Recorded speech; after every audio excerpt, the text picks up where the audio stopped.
Hello, it is Thursday, January 24th, and today's it's a great show. Taylor Lewan comes in here. I don't know how you feel about him. There was a little bit of reaction on the internet whenever I announced he was on today's show. Some people called him a douche. He responded to those people, told them they're not entirely wrong. But I think you're going to enjoy Taylor Lewan after today. We talked to him about everything. He talks about the Josh Norman scuffle. He talks about what happened to him where he had to go to court back in Michigan, which is a pretty big deal. Yep. Talks about the Titans, the Super Bowl. And by the way, he's a fucking hilarious guy. He's real. Hilarious human. Terrible cell phone. You'll hear that. I had to go after him a little bit. He's 6'7", 310 pounds. Anyways, today's show is brought to you by, and then the boys and I get into everything. I tell a couple stories about the Senior Bowl, which is happening this weekend, which I played in, the Pro Bowl, same thing. Also, I'm going out to Phoenix for WWE this weekend, NXT Takeover pre-show. Today's a good show. I don't say this often, but today is a good show. That's right. I like today's show. It's good. I am, now that we're done with it, I'm like, yeah, I like today's show. You're in for a treat. And we couldn't do it without our presenting sponsor, SeatGeek. We have a special discount for the Super Bowl. You can get $300 off Super Bowl tickets right now with code PAT300. That's $300 off Super Bowl tickets with code PAT300. You can use this even if this is not your first SeatGeek order. So if you're already a SeatGeek user, SeatGeek buyer, go ahead and add in the PAT300 special and get a Super Bowl tickets at $300 off. As always, you can use $10 off your first SeatGeek purchasing with code PAT. So I'm not sure if this is happening, but you could potentially be getting $310 off if both codes are working, if it's your first code. I'm not sure if that's possible. I could be lying completely. SeatGeek didn't tell me to say that, so if it's not right, don't sue them. You can sue me for $10. Hey, might as well try it out. Yeah, don't sue me, by the way. You just gave it a shot. Yeah, there we go. It's $310 off your first SeatGeek purchase if it's Super Bowl tickets, $10 off if it's your first purchase for anything else. PAT300. SeatGeek's the best. They pull millions of tickets from all of the web and grades them 0 to 10 so you know if you're getting a good deal. So if you're a high roller, use code PAT300 and get yourself some Super Bowl tickets with $300 off and get that mega discount. If not, use code PAT for $10 off your first SeatGeek purchase. Even if you're not going, buy those tickets and resell them. Getting $300 at least, hopefully. We'll see. Maybe the money even goes up by that. Yeah. PAT 300, that's a great deal. PAT, the number's 300. Shout out to SeatGeek for keeping this thing going. Also, this company and I have just started really doing our thing together, but it's been providing a lot of fun for me, a lot of fun for people. People have been winning $1,000 on my prop contest. Yeah. So Action Network has become something that has been my tag team partner in the sports gambling world. They release articles every single day telling you what good bets are, what bad bets are, what the money's on, what the money isn't on. You can become an educated gambler with one app and one app alone, and that's the Action Network. Right now, the Action Network is also doing prop contests where you can win money. My prop contest for the Super Bowl will be launching next week. I'll ask you 5 simple questions about the game, little prop bets. Like, will a 50-yard field goal or longer be made in the Super Bowl? I'll give you what I think, and then you give your answer. Will the longest punt be over 50 yards in the Super Bowl? I'll give you what I think. You just give your answer. It's a simple thing. Takes less than a minute to do, and you could potentially win $1,000. Find out who the sharps are betting in every single game. Find out where the smart money's going. Get insider analysis and betting tips. Possibly win $1,000 on prop contests. Exclusive data to help you find your next win. Real-time odds with 50-plus sports books. Premium in-app features like money percentage, line movement alerts, and parlay tracking. And also, when you place your bet, it goes right in there, and you can follow all of your bets up to date. Green Dot City is what we're looking for, and it will happen if you read the Action Network and get a little bit of intel on what you're gambling on. I love the Action Network, and I love being an Edge Premium member. That's right. Become a better through Edge Premium content where you get even more information to gamble on. Everything I just stated only comes through one fashion, and that's the Edge Premium content from Action Network. Shout out to Action Network. Shout out to SeatGeek. Let's get this thing started. I'm excited for you all to listen. Ladies and gentlemen, joining us now from the Pro Bowl. That's right. This is an elite human, an elite specimen. He is a 3-time Pro Bowler. He was a 2-time first-team All-American in college where he went to Michigan. 3-time first-team All-Big Ten, 2-time Big Ten Offensive Lineman of the Year.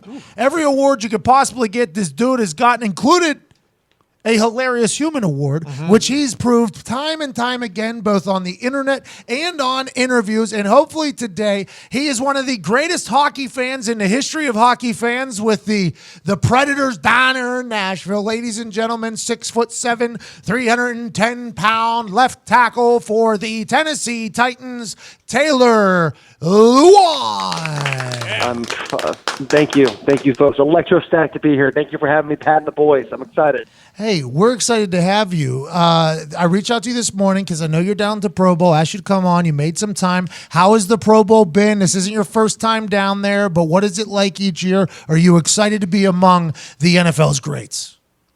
Yeah, I literally tell everybody all the time, this is the best week in the NFL.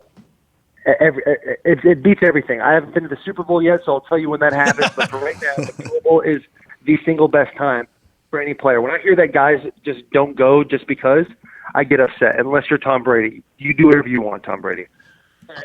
I honestly believe these guys come in here, they have no ego. They just relax, have a good time. Everyone's excited to see each other. You swap ghost stories, football stories, everything, and you make some friends along the way. That's all that really matters. Okay, who is somebody that you have befriended at a Pro Bowl that you did not expect? I'll give mine. J.J. Watt sat next to me in the locker room of the Pro Bowl. He had no clue about me at all before the Pro Bowl thing. By the end of it, I feel like we are on good terms. If we see each other, there's a full dap up. We are friends. Nobody would have guessed me and J.J. Watt become friends there. Also, Martellus Bennett, another guy, Marty B, and I became friends. It's a cool, no big deal. How about you? Anybody that you made friends that you would have never guessed? Well, I've never been a Watt family fan. So I didn't know what to expect. Yesterday, I actually sat next to T.J. Watt during the team, the welcome, the little introduction thing where it's 5 minutes and the coaches make a bunch of bad jokes and you leave. There's a welcoming party. Mm-hmm. So I'm sitting there. Alejandro Villanueva grabs me, pushes us together, and we did the awkward hey, how you doing kind of thing. And then fast forward 15, 20 minutes, and he's not half bad. I think I might have been wrong about the Watt family this whole time. So the jury's still out on JJ, but I think TJ, he's not half bad. He's not half bad. I can understand the Watt family hate. I think they could come off as a group of hardos, basically, maybe. Especially for an offensive That might be the perfect thing to call them. I think hardo is the word. But after you meet them, you realize that they're just incredibly, JJ was incredibly nice to me. He didn't have to be, and I'm happy to hear TJ is the same. That opening speech for the Pro Bowl, when I went, it was in Arizona, and they gave us a speech about prostitutes being in town. So watch yourself, because the Super Bowl was there the weekend later. Warren Sapp got busted. I guess he wasn't at the opening meeting. Those opening Pro Bowl meetings are something that are truly special. Oh my gosh! Yeah, that happens. Yep. I think a couple years back, I'm sitting in a meeting, and we had pulled up before we went to practice, if that's what you want to call it.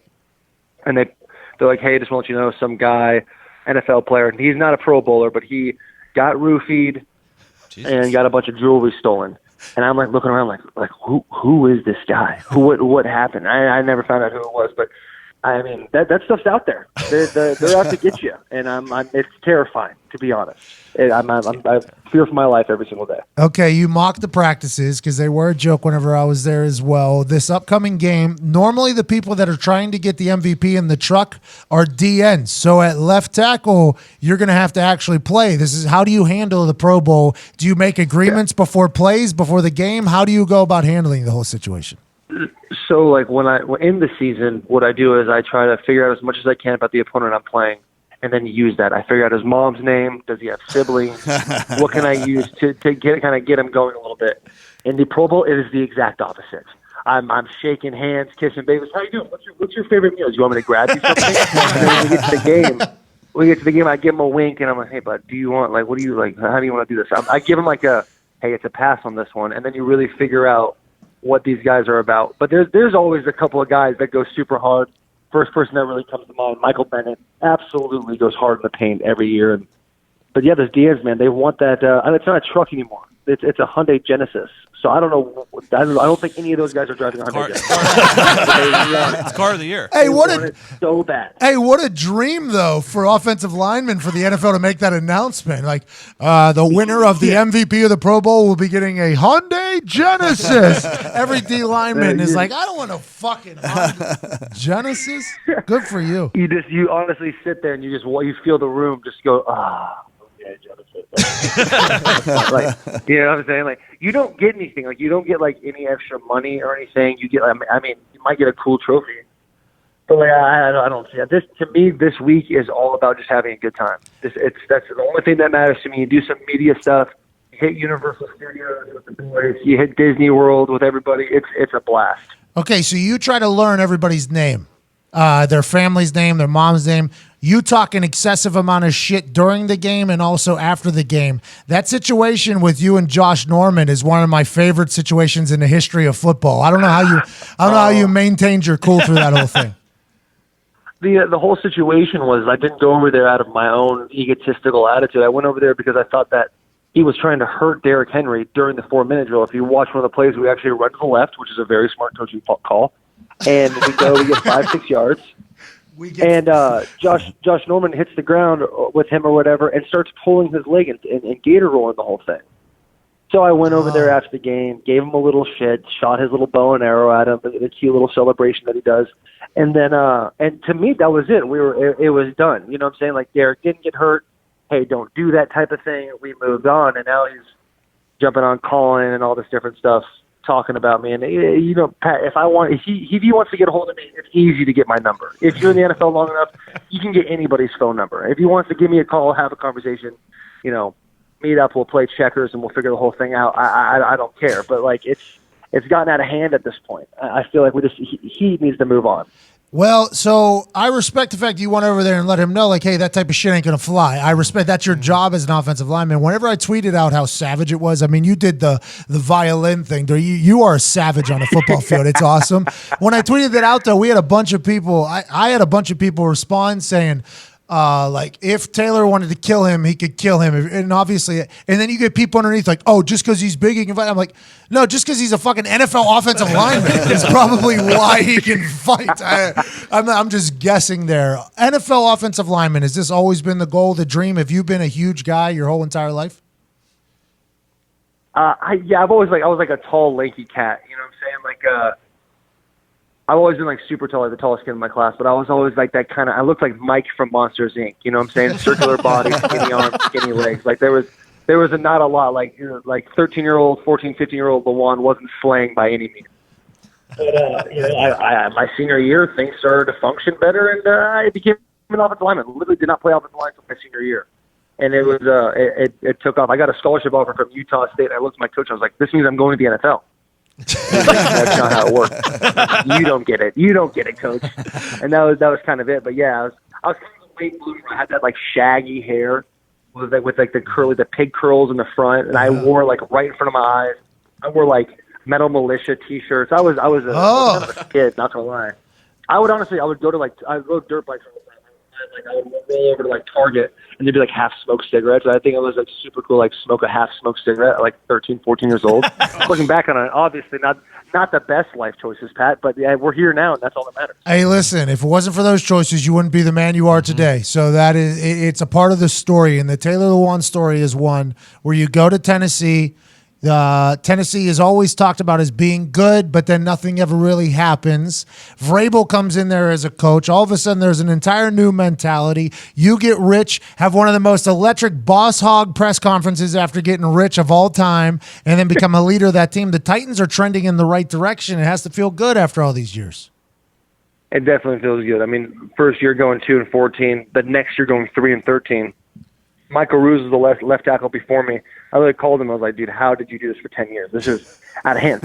2 years in the NFL, won 5 games. I was like, this is ridiculous.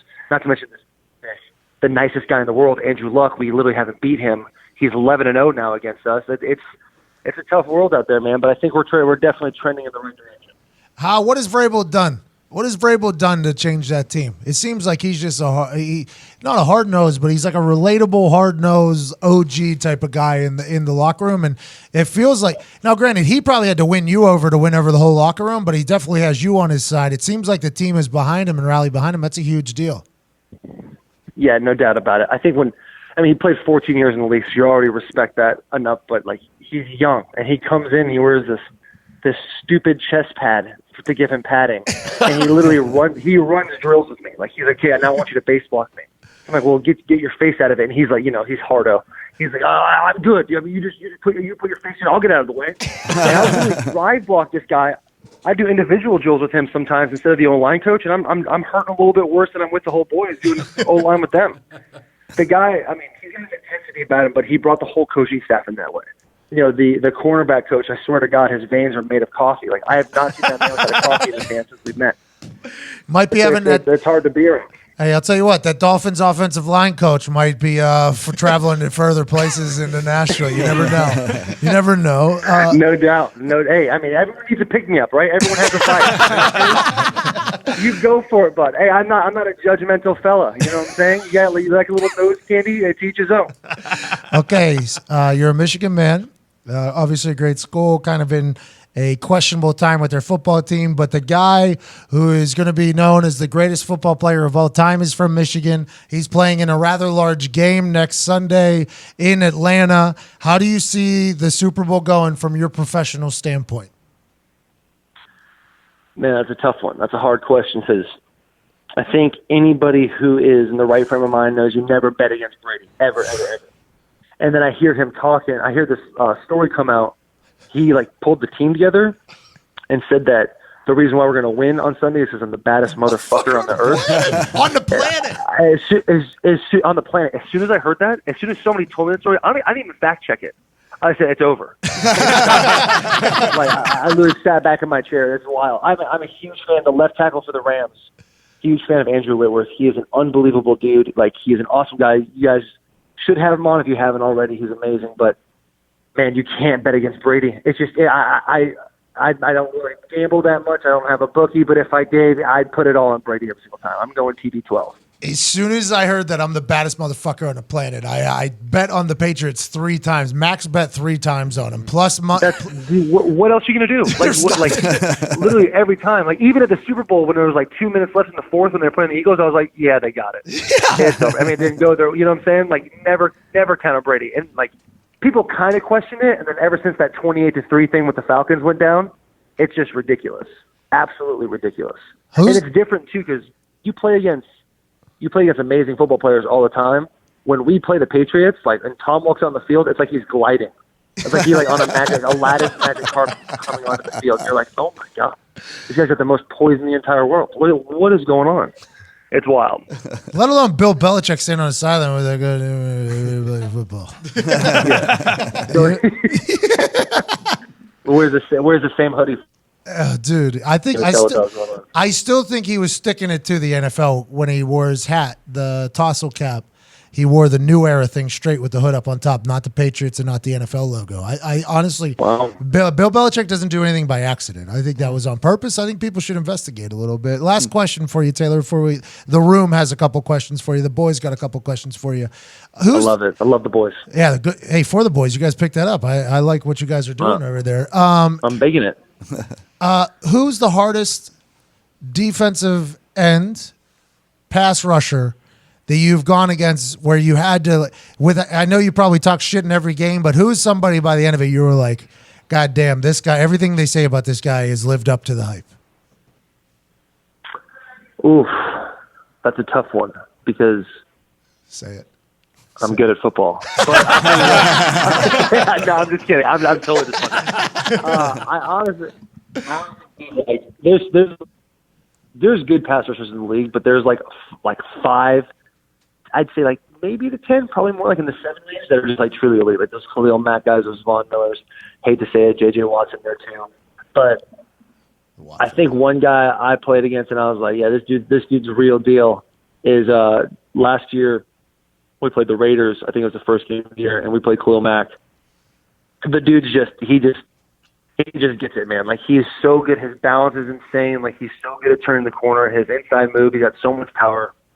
There's really no way to really defend him. Like, it's like those guys you talk about, like, you can't beat him, you can beat him. And like, okay, it's super cliche. This guy's fast. Him and Vaughn, man, those two guys they're electric. They're really, really, really good at football. So it's tough. It's always fun, but it's tough. Do you talk shit to them? You like, I never like go into a game like, I'm gonna say this term and I'm gonna say that. Like, what I do is like I'll lay like I'll plant a seed. Like, I'll pass block a guy. I'll have a really good rep against him. I'm like, yeah, that go the way you want it, did it, bud. And I'll kind of like jog off. And if he wants to stir the pot back, that's when it's on. It is. It's a chirp back and forth the entire game. Like, but if he doesn't really say, he's like, where the fuck are you, man? I think Khalil Mack. I think Khalil Mack and Von Miller are beating the fuck out of your service right now. You're dropping out like Jason Witten every fifth word. Oh, really? Yeah. Just right now. Nice. Am I better now? I literally haven't moved. I'm not. This might be your guys' fault. That might be. All right, the boys have some questions for you, Taylor. Hey, Taylor, I have a feeling this guy is you, but outside of you, who lights up the locker room? The entertainer, the team, always, never fails to crack you and everybody else up. Dude, Will Compton he's easily, like, the funniest dude on the team, hands down. Like, if you guys have a chance to follow him on social media, like, it's pure comedy. Every single time. He's always like that classical one white guy, one defensive white guy on the team. And he just like, he brings the whole team together. Like, he is one of those dudes that just keep all the boys going all the time. But he's hilarious, man. He's fun to be around. Nice. I just followed him. I literally just followed him. I'm excited to see him. Solid recommendation. Diggsy. He's at the Pro Bowl with me right now. And he's going to be like, I'm looking up the phone and be like, yo, Pat McAfee just followed me. Taylor, I just want to let you know, I saw the Titans put out a tweet of you wearing this gray hat, and I needed to have it. So I drove 4 hours down to Nashville with a picture of you and went into a hat store. And I walked in the store, and I showed them a picture of this hat. They're like, oh, yeah, that's Taylor's. Taylor's hat. And they gave me the exact same hat. You made him a hat guy. What hat is it? It's like the gray, like Stetson. It's like a flat brim, and it has a nice, like... Oh, buddy. Oh, yeah. Oh, yeah. You're slaying it. You're slaying it out there. Where are you guys at? You guys are in Indiana? Where are you guys at? Yeah, Indianapolis. I don't think I've ever seen a guy wear a Stetson flat-brimmed hat up there, but you stick out like a sore thumb there. Oh, you? yeah. It doesn't matter. It doesn't matter. But my question, what's our I'll tell you next what. hat? Hey, you miss 100% of the shots you don't take, and I'm proud you went to Nashville, got you some style points, came back up, and now it's setting the trend. Oh, yeah. I wear it probably 3 or 4 times a week, to be honest with you. Do you really? Yeah. Yeah, he'll go scarf with that fucking hat. Go ahead. No, I said he'll go scarf with that hat here in India. It's like a whole new fucking ball game here in Indianapolis. Yeah, how many compliments do you get on that thing? There's a lot of compliments. There's also a lot of not compliments. So.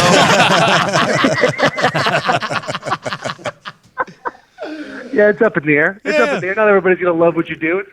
I'll go and like we'll go to games, like away games or whatever, or like home games, and every single outfit I always put that hat on. And my wife is like, you're killing the hat. Like, you need to put it away. I'm obsessed with the damn thing. I get a very similar reaction from the girlfriend, but you know what? I don't care. It's great. I love it, man. I love it. Be you. I love it. And I feel like in 2019, 2018, everyone's trying to be somebody they're not. I'm glad there's somebody like you out there taking some liberties. Yeah. Well, it's because of you. So, I mean, I think you should take credit for what he's doing, too. You're a trendsetter all of a sudden. Nick Moraldo, next guy. Taylor, everyone, I think, on the planet has seen the clip of you and the rest of the boys at the Nashville Predators game chugging beers in the playoffs in the stands there. Oh, yeah. Were you always a hockey guy, or did you get into it because of Nashville and the success they've had? So my dad's from he's from Minnesota, and so he played hockey growing up his whole life. My brother played juniors for hockey, and I was like some trash 8-year-old hockey player. I was actually terrible, but like I always grew up watching hockey like that. And I know, like, my wife's from Canada. Her brother played juniors hockey. Like, it's been around me my entire life. And when we had the opportunity to go up there, I remember the first time we did it before, like, I brought a catfish, and all the boys were like, I don't know, man, should we do this? Should we not? And then finally I was like, well, we're doing this, boys. Like, we're going to get up there, slam beers, and we're going to have a good time with it. That's what we're doing. So everybody jumped on board, and it was awesome. Like it was a good time. They brought us back a second time. Then I think we did the catfish beer luge thing, which was disgusting. I think I was sick for 2.5 weeks after that. 1,000% worth it. It was absolutely worth it. And this next one, if they bring us back one more time, I'm not going to tell you what I'm going to do, but I have an idea that I think will just top everything. Oh, you got a little something for the Predator fanhood out there. I'm excited for it. The Marcus Mariota. It's a little. Everything's premeditated. Everything is premeditated. Marcus Mariota. I think the first time I saw it, he wasn't. I don't know if he was excited that you guys were just slamming beers or he wasn't a part of it. Now it seems as if he's like all in with it. Was there a little bit of hesitancy from Marcus because he is the face of the franchise at the time, and you guys are shirtless, slamming beers in the stands? The best in Spain. Like that guy wakes up in the morning 3:30, no question. Like absolutely 3:30. A mountain of a man. His shoulders touch both sides of the room. You have the worst. Hey, you have the worst phone in history of phones. You got the new Razor. What is it? You have the worst. Did we do this again? You said Marcus woke up at 3:30 and then complete silence. Yep. Yeah. Now you guys are gone. Huh? We weren't talking. Are we back? We're here. What? I hope to God we're not live.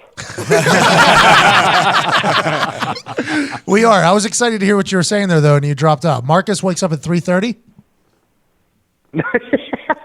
No, Quentin Spain. Oh. And he's just a big man. He thought it was the greatest idea in the world. So we're like, yeah, you go for it, too. Do it. The first time what happened was the Predators wanted Marcus to come. And Marcus was like, bring the O-line too, and I'll go. And then the O-line, we kind of just stole the show. But like Marcus, he was definitely like that. He's the DD.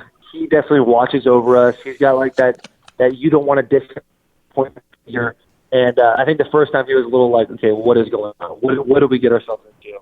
And then ever since then, man, he's been awesome. Like he's bought in. He's had some ideas. He throws some stuff out at me. So it was Marcus is all about it. He's definitely for the boys. All right, so this is what I think we do. I think everybody takes their shirts off this time, and you drink a beer off of the fish. I think that's like what Marcus is saying to the offensive lineman.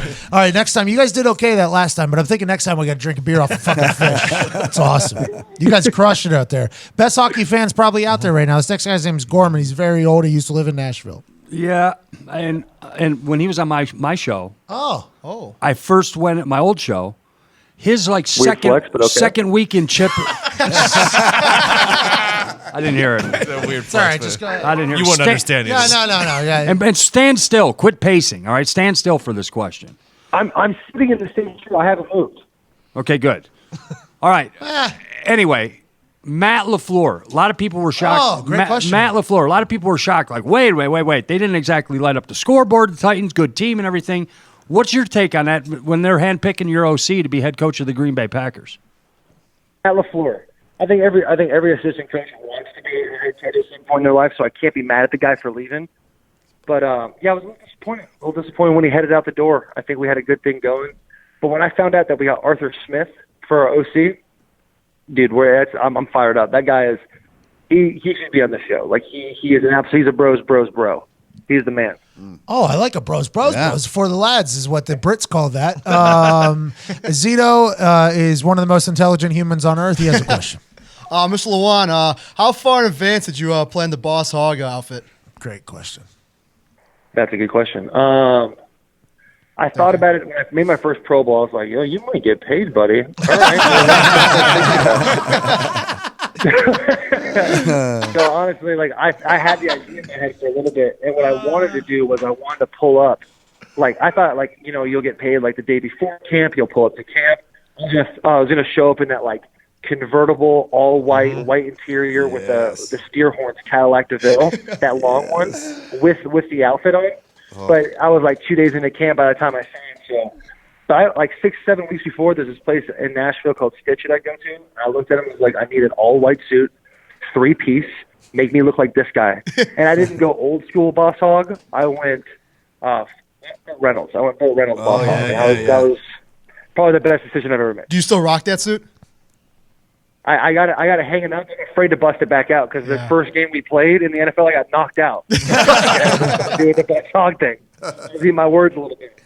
Hey, the thought of him talking to himself at his first Pro Bowl, like in the bathroom, he wakes up first morning of the Pro Bowl. I got to go to a meeting. Looks in the mirror. I'll tell you what, Taylor, you're about to be fucking rich. Honestly, I'm not gonna lie. That's exactly how it went. Too. All right, I think we did it, boys. And I thought like after the first one, like, they're gonna call. The Titans are gonna call tomorrow. Didn't figure out that's not how it works. Like sitting there for 3 months, like okay, do they want me? Do they? It was cool, man. The whole situation's awesome. Next question's from a guy from Boston. He's a diehard Brady fan. His name's Connor. Taylor, how are you? I am a diehard Brady fan. As a guy from Michigan, do you think they got to get rid of Harbaugh? Because every year it seems they're close, but they're never actually close to the national championship. I literally the last time I was in Michigan was for court. Like I haven't even been to a game since. Harbaugh's rad. I know nothing about the guy. I bandwagon this year, and they're trending in the right direction. I think that Shea Patterson kid, he's going. We were doing awesome all year, and then we played Rutgers and we played like Indiana, and things did not go well. And then Ohio State, I was betting house. Obviously, I was betting the maximum $250 bet you can with the NFL based on the rules. Of course, with anybody that was willing to take it, of course. And I ended up losing $250. I was pissed. So you think he should be fired? $250? Yeah. Honestly, I think a little patience. Like he's been there 3-4 years now. Of course. Give him a year, 2 years, and then you'll figure it out. I mean, you have to have consistency at quarterback. You have to have the defense play good all of the year, not just 10 games.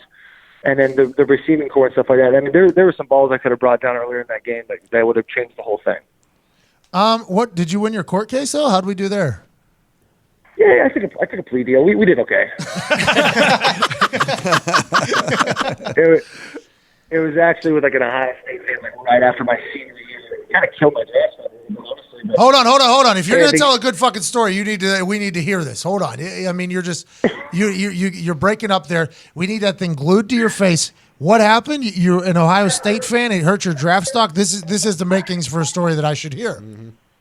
No, so I was at Michigan, obviously, and it was like the Ohio State game ended. We lost. It was like 43-42. We went for a 2-point conversion to win the game. I remember that, and we didn't get it. Heartbreak hotel, right? Population. I go back to my my house or whatever I'm staying at, and I'm drinking some hams. And we decided we're gonna go out. The girl I was dating at the time, my brother, and a buddy from high school. We ended up going to this place called the Brown Jug. It's a fun little bar. They do karaoke night on Sundays, and I like to get my dance on a little singing. Mm-hmm. And we go out there, and some jagoff with a big microphone in his mouth, yelling he's an Ohio State fan. He's yelling how Michigan sucks. Doesn't bother me one way or the other. I get the bar. Well, my brother, 19 years old at the time, says something to him. This dude is so drunk he hip checks a pole. Oh. And long story short, these 4 guys are like my age now, 27 years old. They're like literally about to fight my 19-year-old brother. I ran over there. I pushed the guy down. And then they ended up making a big fugazi out of it, and then I knocked him out and all that different noise. Ended up breaking up with the girl that I was with, and then she told the cops that I totally hit the guy. So that's on Dateline all the time. Oh, man. Tough living, boys. Tough living. She apologized, though, so we're all good. Hey, thanks for telling us that story right there. By the way, as an offensive lineman pushing somebody, I mean, you would think it would help you. Just like I thought Laramie Tunsil took that gas mask to the face and didn't cough. I was like, that should be a fucking first pick of the draft. He's got the greatest lungs of all time. Of all time, Taylor. Last question here. And I was like, he won. Yeah. He won the draft that night. Mm-hmm. Yeah, and everybody's like, this is going to hurt him. I texted Chuck Pagano. I was like, hey, I've hit a similar gas mask there. The fact that he did not cough one time, I think that guy might be in the best shape of any human on earth. Hey, Pat, just relax, Pat. Ty Schmidt from Iowa has a question. It's the last one. We appreciate you, man. Yeah, Taylor, I haven't been to Nashville in a while. Just curious, what are some of your favorite spots out there or places that I should check out? Yeah, I love that question. That's awesome. All right, the one place I'll tell you to go if you ever go to Nashville, don't go to Broadway. Don't go to Midtown. You're going to go to a spot near Midtown. There's going to be a place called Winners. Oh yeah, we went. You're going to drive right past that place, and there's a place right next to it called Losers.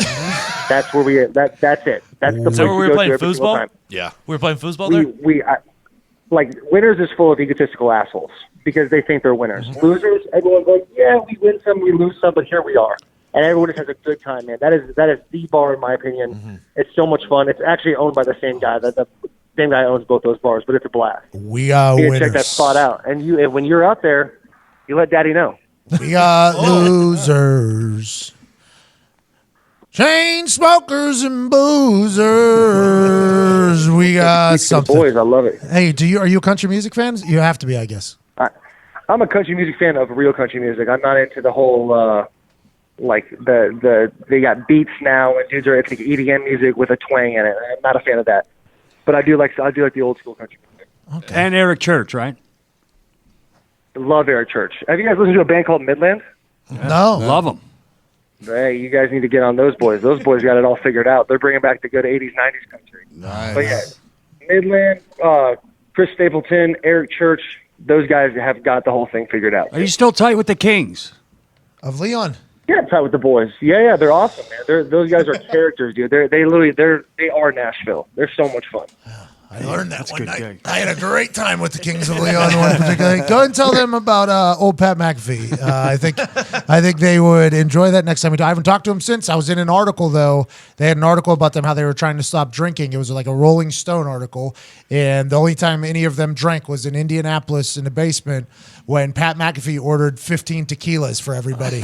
And it was like they almost spun the article as if it was like me that was going to tear them down. It was a nightmare. It was a fucking nightmare. The rise and fall of an empire. The rise and fall of an empire because of Pat McAfee. It's not the first, it's not the last. Taylor, we appreciate you so much, man. You're the greatest. Have a great Pro Bowl week. Are you going to do the dodgeball game or anything like that? No. I think that's an invite-only thing. I think Tennessee we don't get enough love, man. I got nothing over here. Wow. I'm just hanging out. This is the highlight of my week right now. Hey, anytime you want to call in again, you do that this week, next week, whenever. I appreciate you so much. You're a legend. I'm going to buy a Lewan jersey and hang it in the studio here. I'm going to have to get you to sign it at some point. We appreciate you and good luck, my brother. All right, fellas. I'll be out there someday. I don't know when I'm going to Indiana next, but when I'm out there, I want to see the whole place. I want to jump on the pod for a little bit. Well, I mean, as long as you have a better fucking phone. All right, fellas. I appreciate it. I'll talk to you soon. All right, see you, Taylor. Good luck, man. Taylor Lewan. Thank you. Taylor was absolutely incredible right there. His phone was garbage. A little bit spotty. Like AJ Hawk, these guys who have all this money and all these accolades, their cell phones somehow don't work. He told us that he was holding that thing right to his face, and he was right in the same area the entire time. It sure sounded like he was walking around. It did. He said he had a couple rum shotters before he got in there. I'm a big fan of Taylor Lewan. I am going to try to get his jersey in this studio. I think I'm going to start doing that. Like people that I think are hilarious humans, I'm going to start hanging their jerseys. It's a good idea. I'm going to start hanging them. Like AJ Hawk is obviously going in here. AQ obviously going to have a good thing. Taylor Lewan in here. Darius Butler, friend of mine, he's going in here. People that I'm like, you know what, that guy, hilarious, get in the jersey. I think you're right, too. I think he is like the benchmark of one of those guys who, if he's not on your team, you just kind of hate him just because of the way he acts, and then you listen to him and stuff like that, and it's like, oh, this guy's actually hilarious. No, but he knows that. Yeah, exactly. He knows, which is even better. Yes, he know when he's giving those answers. He knows that everybody who isn't, he knows that there's people who aren't fans of his, and he's like, yeah, I don't really give a shit. Yeah, he's very comfortable in his own skin. I'm happy he came on, man. Chuck Pagano was supposed to come on. What are you gonna do? I'm never gonna let him on this fucking show. That's what I'm gonna do. The first time he backed out a couple minutes before we started doing it because of the Chicago press conference. Right. He says, I'll come on for next week. I got it.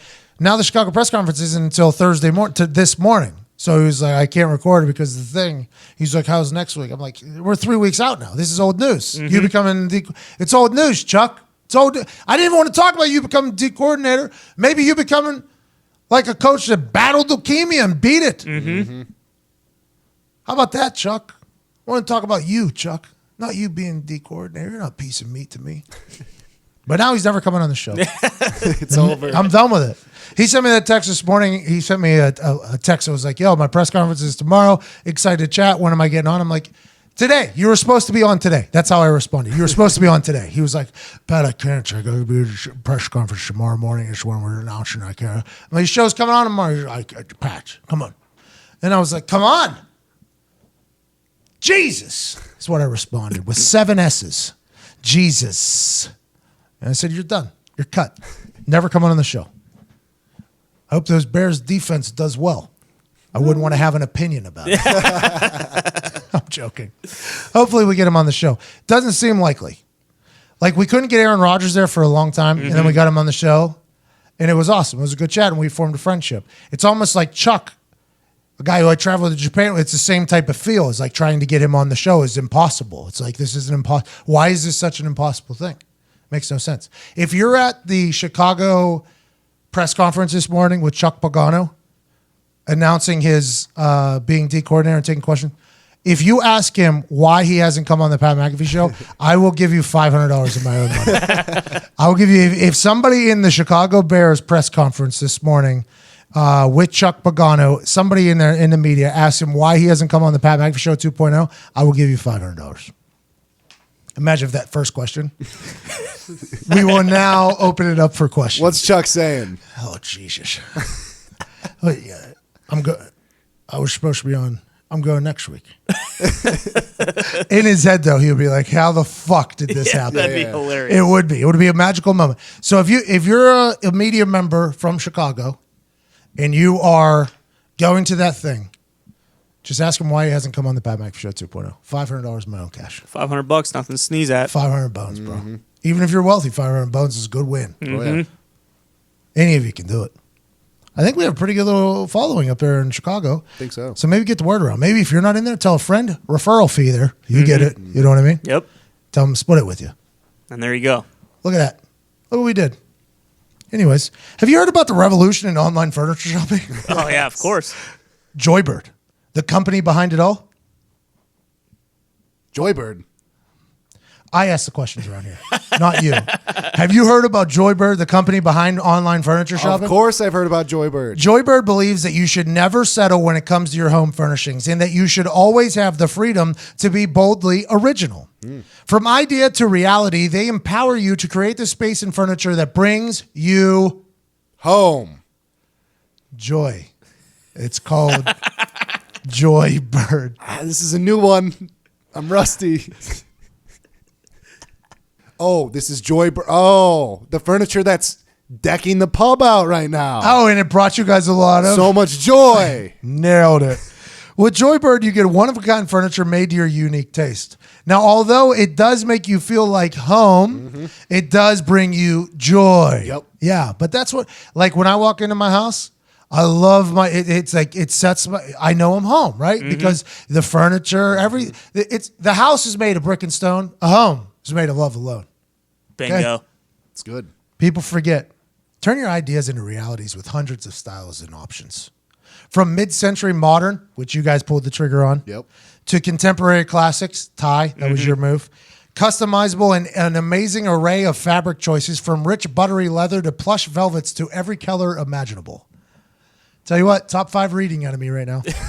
Wide range of kid and pet-friendly upholstery options available. Free personal design consultants to help nail down your perfect design. Each Joybird piece is made by hand with care and precision using high-quality hardwood and responsibly sourced materials to fit your exact specifications. Lifetime warranty included. Wow. It's a long time. Limited lifetime warranty included. I don't know exactly what that means. I'm assuming there's only a few of them, so you got to It's a CYA situation. Yeah, they got a limited lifetime warranties available and included. They have a 365-day home trial. Skip the furniture store and bring the showroom home. Skip the furniture store and bring the showroom home so that you can find some joy, maybe new furniture. Sit on it, sleep on it, and break it in. If you don't love your Joybird, return it all for a full refund. It's hassle-free in-home delivery. They'll even remove all the packing materials. Free returns within 2 weeks of delivery. Listen, the worst part of new furniture is the moving process of it. Now they'll deliver it to your house, in-home delivery, remove everything else, and you get to try it out for 365 days. Joybird. See how Joybird is revolutionizing online furniture shopping. Create furniture that brings you joy today at joybird.com/McAfee. That's JOYBIRD.com/McAfee and receive an exclusive offer for 25% off your first order by using the code McAfee. Shout out to Joybird. Good reading there till the end. I almost got through it. You get it. Conversation coming right up about my life, and everybody's in the room. A water pipe was delivered to the office. It's a large one. It's a powerful one. It looks like it's got many layers and levels to it. There's an ice holding area. There's a couple coils in there. There's a lot of glass so you can see it. And then the base is pretty. It's a large bong. It's fancy. It looks like a trophy. Like if you were the best weed smoker, they would give you that trophy. Are you trying to name it? Is that what's happening? Well, we got it delivered. We need to name it now. It's. I'll post a picture of it. It's. In my experience, Yeah. it's best to name it after first smoking it. Christening. Yeah, because then you get to experience it. It's like And then- Plus Scootsy. then the thoughts. It's like Scootsy, Makes the three-legged sense. cat, didn't get her name until Yeah. we lived with her for a day, and we're like, oh, this thing literally just scoots around. Yeah. Yeah, It because makes this a thing lot could of sense. this thing could be a fucking steamroller. It could. It could be a Or plow. it could be smooth. Steamroller. Or it could be super smooth. Steamroller's a different type of smoking That was very, device. very original, what you just did there. No, I did. Well, I'm unsure what I did, so you got to explain it to me. But I Steam appreciate rolling it. on there. But this thing could be a forklift, really. It could lift you up into another place. Good I'm one. feeling it's going to. I think so. I mean, listen to the sound of this. It's got a deep one, man. It's got a deep sound. Oh, yeah. Oh, yeah. Call that thing a concussion. CTE. Not bad. No, I like the CTE's nice negative CTE connotation. bongs. That's negative, yeah. Hey, you want to That's take out okay. you want to take a hit on CTE? I love some CTE. I don't hate that. Hey, something to think about, maybe. You call it James Earl Jones. Because it's got a deep voice. Yeah. Oh, Oh, it's got that deep pipe. I would have to know who that is, though. I am your father. He, Who's oh, that? boy. He was the voice of Darth Vader. Sounds just like him. You probably know him from the. He used to do the phone commercials back in the day. Arby's, we have the beef. That guy. Oh, the African American Yes. man? Yep. Kind of a rounder looking Yeah, fellow? yeah, exactly. That's him. What was that, Zito? Another guy, there's something on my screen that popped up. Oh, is that right? You were pointing at the bong It was a being suck black? site. I think Nick put a suck site in my computer. It sure felt like you were pointing at the bong being no, black. that can't be it. Yeah, it sure felt like it, Zito. Wow. Appreciate whoever sent this to us. I have no idea. It came with no letter. It was kind of weird. To be honest. Where was it from? Sweden. Sweden? Amsterdam or Sweden? Netherlands. Netherlands, which is Oh, Amsterdam. Vici. Yeah, so Amsterdam. I was wrong. Sweden was Avicii.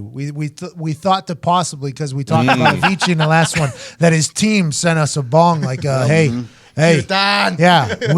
So that's how I mistook Yeah. Amsterdam from whatchamacallit. Could be Cerrone. Is that his name from Major League? Serrano. Serrano, yeah. Because Isn't he's he got from the same Cuba? deep voice.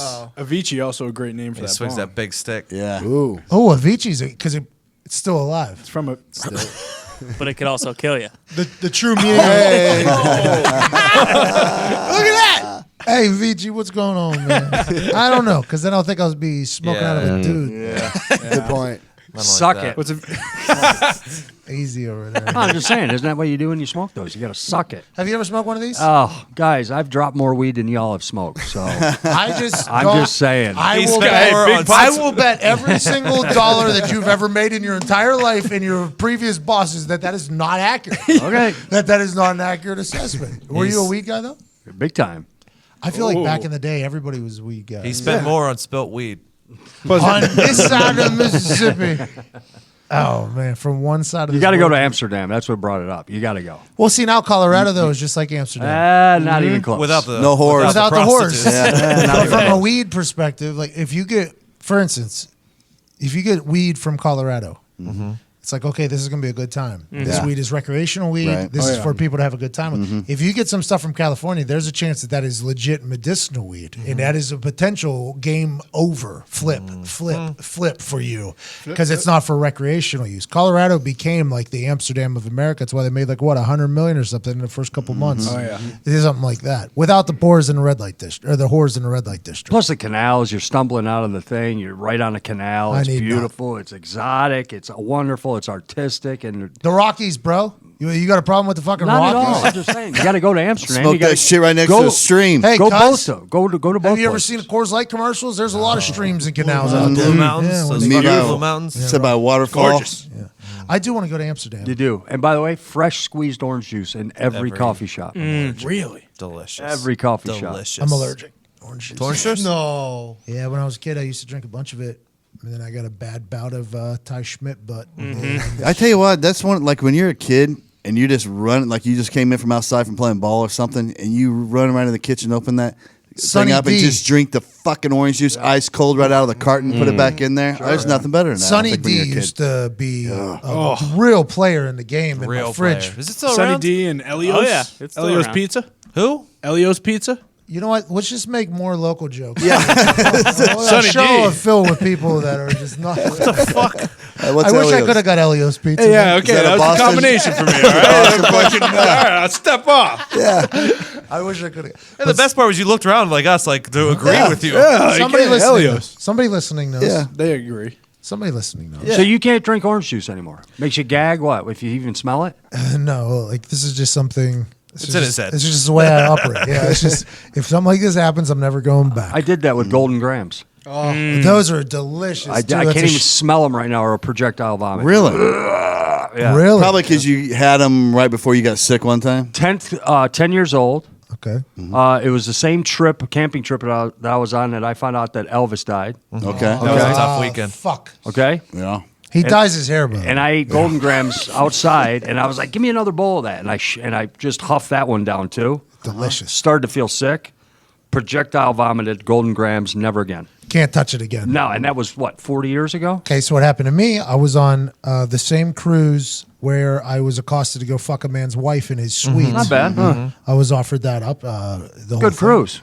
Very interesting. But we stopped at this one island, and they had magical mushrooms, like trippy mushrooms, but they had drinks for them. Oh. So you drink it as opposed to eat the mushrooms, which like tastes that. terrible. They had the drinks. They had like a malt, like a mushroom malt almost. And it was called a magical mushroom malt almost. And obviously I can chug things. It's like a soup. Yeah, no, it was like a malt liquor. Probably not something you should have chugged. Yeah. But I impressed the locals, by the way, with how Sure. much I took down. I mean, you got to do what you got to do. When I was in Put on a Morocco, show. when I was in Morocco, I chugged the tea. I got a standing ovation from the locals. I brought people together there. There wasn't a lot of camaraderie. I felt like I did it. Same thing with this goddamn magical mushroom malt.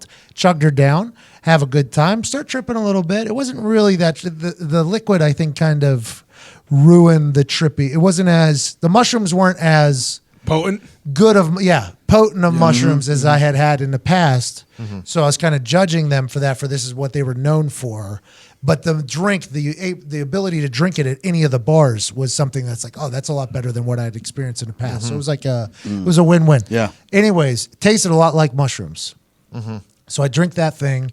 I have a good time. I trip a little bit, get back on the boat. This is the same cruise that I missed the one island to the next island boat call. So, I mean, a lot of things happen in this cruise. I get back on the boat, though, and I puked for 3 hours. That mushroom thing. I don't eat mushrooms. You won't see me fucking around with mushrooms anymore, strictly because of that situation. I won't even. What about psychedelic mushrooms? Well, those are hard to find. I mean, that's why that island was such a God's So you gift. won't eat like normal mushrooms. Yeah, because it tasted like. It reminds you of it, It yeah. reminded me of it. It like brought it up, and I puked for 3 hours on a ship. It was a bad situation. that's miserable. Especially those cruise ships. Your room's like this big, so I'm Not a lot of room. I'm puking with my ass like basically out the door in the hallway. It's tough to get on your knees and puke in that toilet. It was an embarrassing because by this time the boat had known me, right? I mean, I just chugged a bunch of this place's magical mushroom with a group from the. I mean, the boat had known.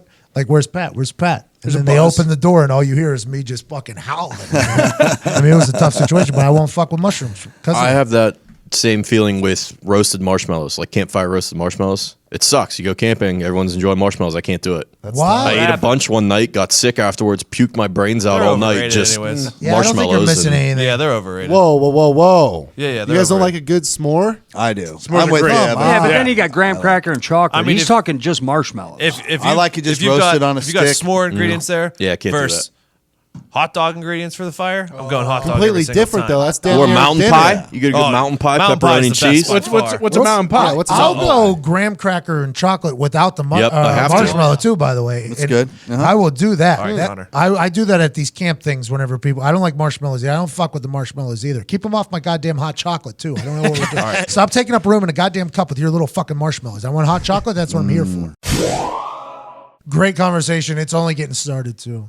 I've been talking a lot about food being delivered to my house. A lot. It's my new thing. Staying in is my new thing. It might be because I'm older. It might be because of that. But the food right to the house is unbelievable. And other than your absolute best friends and family, who could you ask to bring you red wine at 4 p.m.? Huh? Good question. I don't know. How about sushi at 9 p.m.? Huh? It's tough to find. Unless you find some real ones. It ain't going to happen. Right. How about a breakfast burrito at 8 a.m. whenever you're a little hungover? Pretty early. Postmates, Will. Postmates is your personal food delivery, grocery delivery, whatever you can think of delivery service all year round. No more trips to the store. You don't even have to know where the store is. How about that? Maybe you Pretty just moved to a convenient. place. Yo, I don't know where the store is. Doesn't matter. Postmates got your back. Maybe you haven't been out of the house in a while. Doesn't matter. Postmates got your back. Maybe you want to stay in a little bit more. Guess what? Postmates has your back. Postmates will deliver anything to you. Download the app for iOS or Android for free. Browse local restaurants and businesses and track your delivery. 24 hours a day, 365 days a year. They must take a day off. Which one do you think it is if they take a day off? It's got to be Christmas, right? Yeah. It's got to be. So you think there's 366 days in a year? No, I didn't know where you were going with that one, but I was definitely going to go along with it. Hey, I appreciate. Yeah, you a real one, bro. Yeah. Hey, sushi at 9 p.m. I probably wouldn't do it, but I know who would. Postmates. Postmates will bring you what you want within the hour.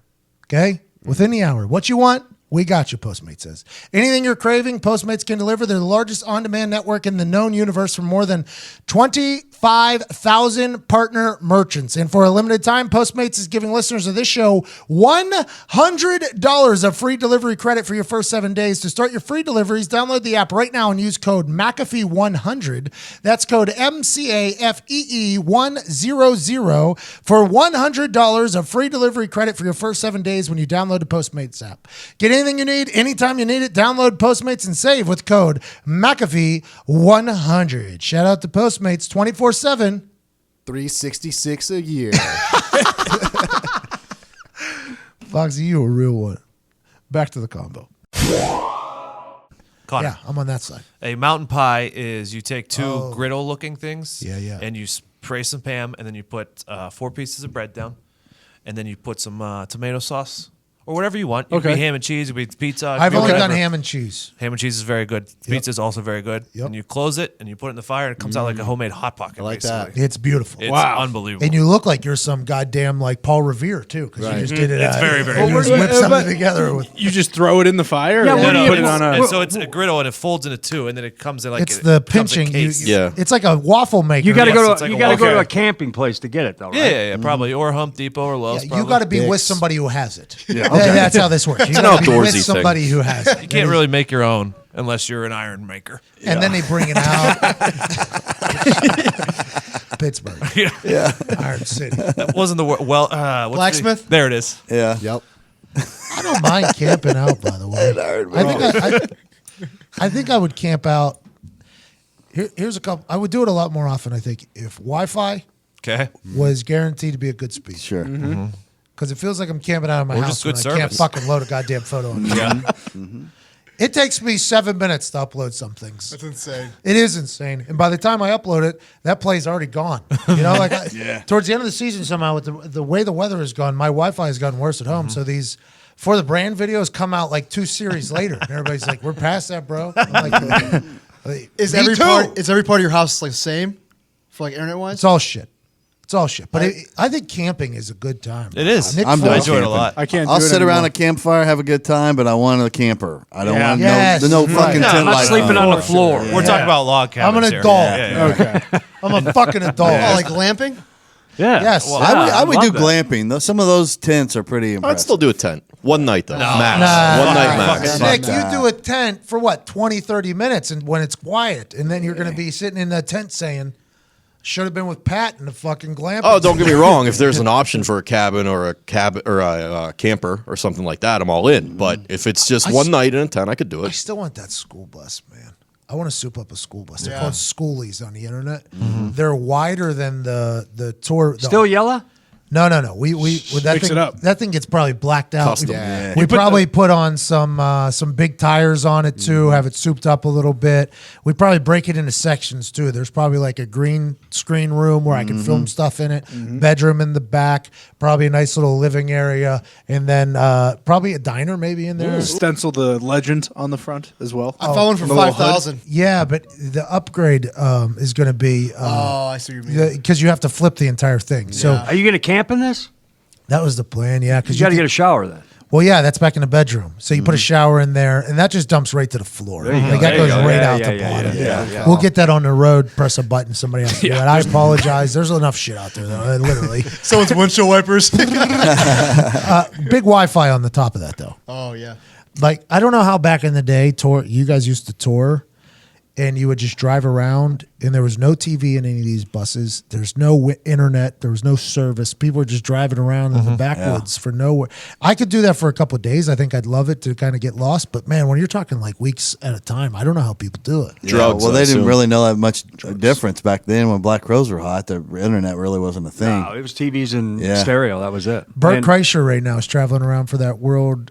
He came to Indiana. I couldn't go. I had to record something, but he has a TV in his bus that's operating at all times and Wi-Fi. all And I need. that seems like that would be a good thing. Yeah. I'm like, I think I could just Hell travel yeah. around and do that. That looks like as long as I got a Yeah. good bed in the back. Yeah.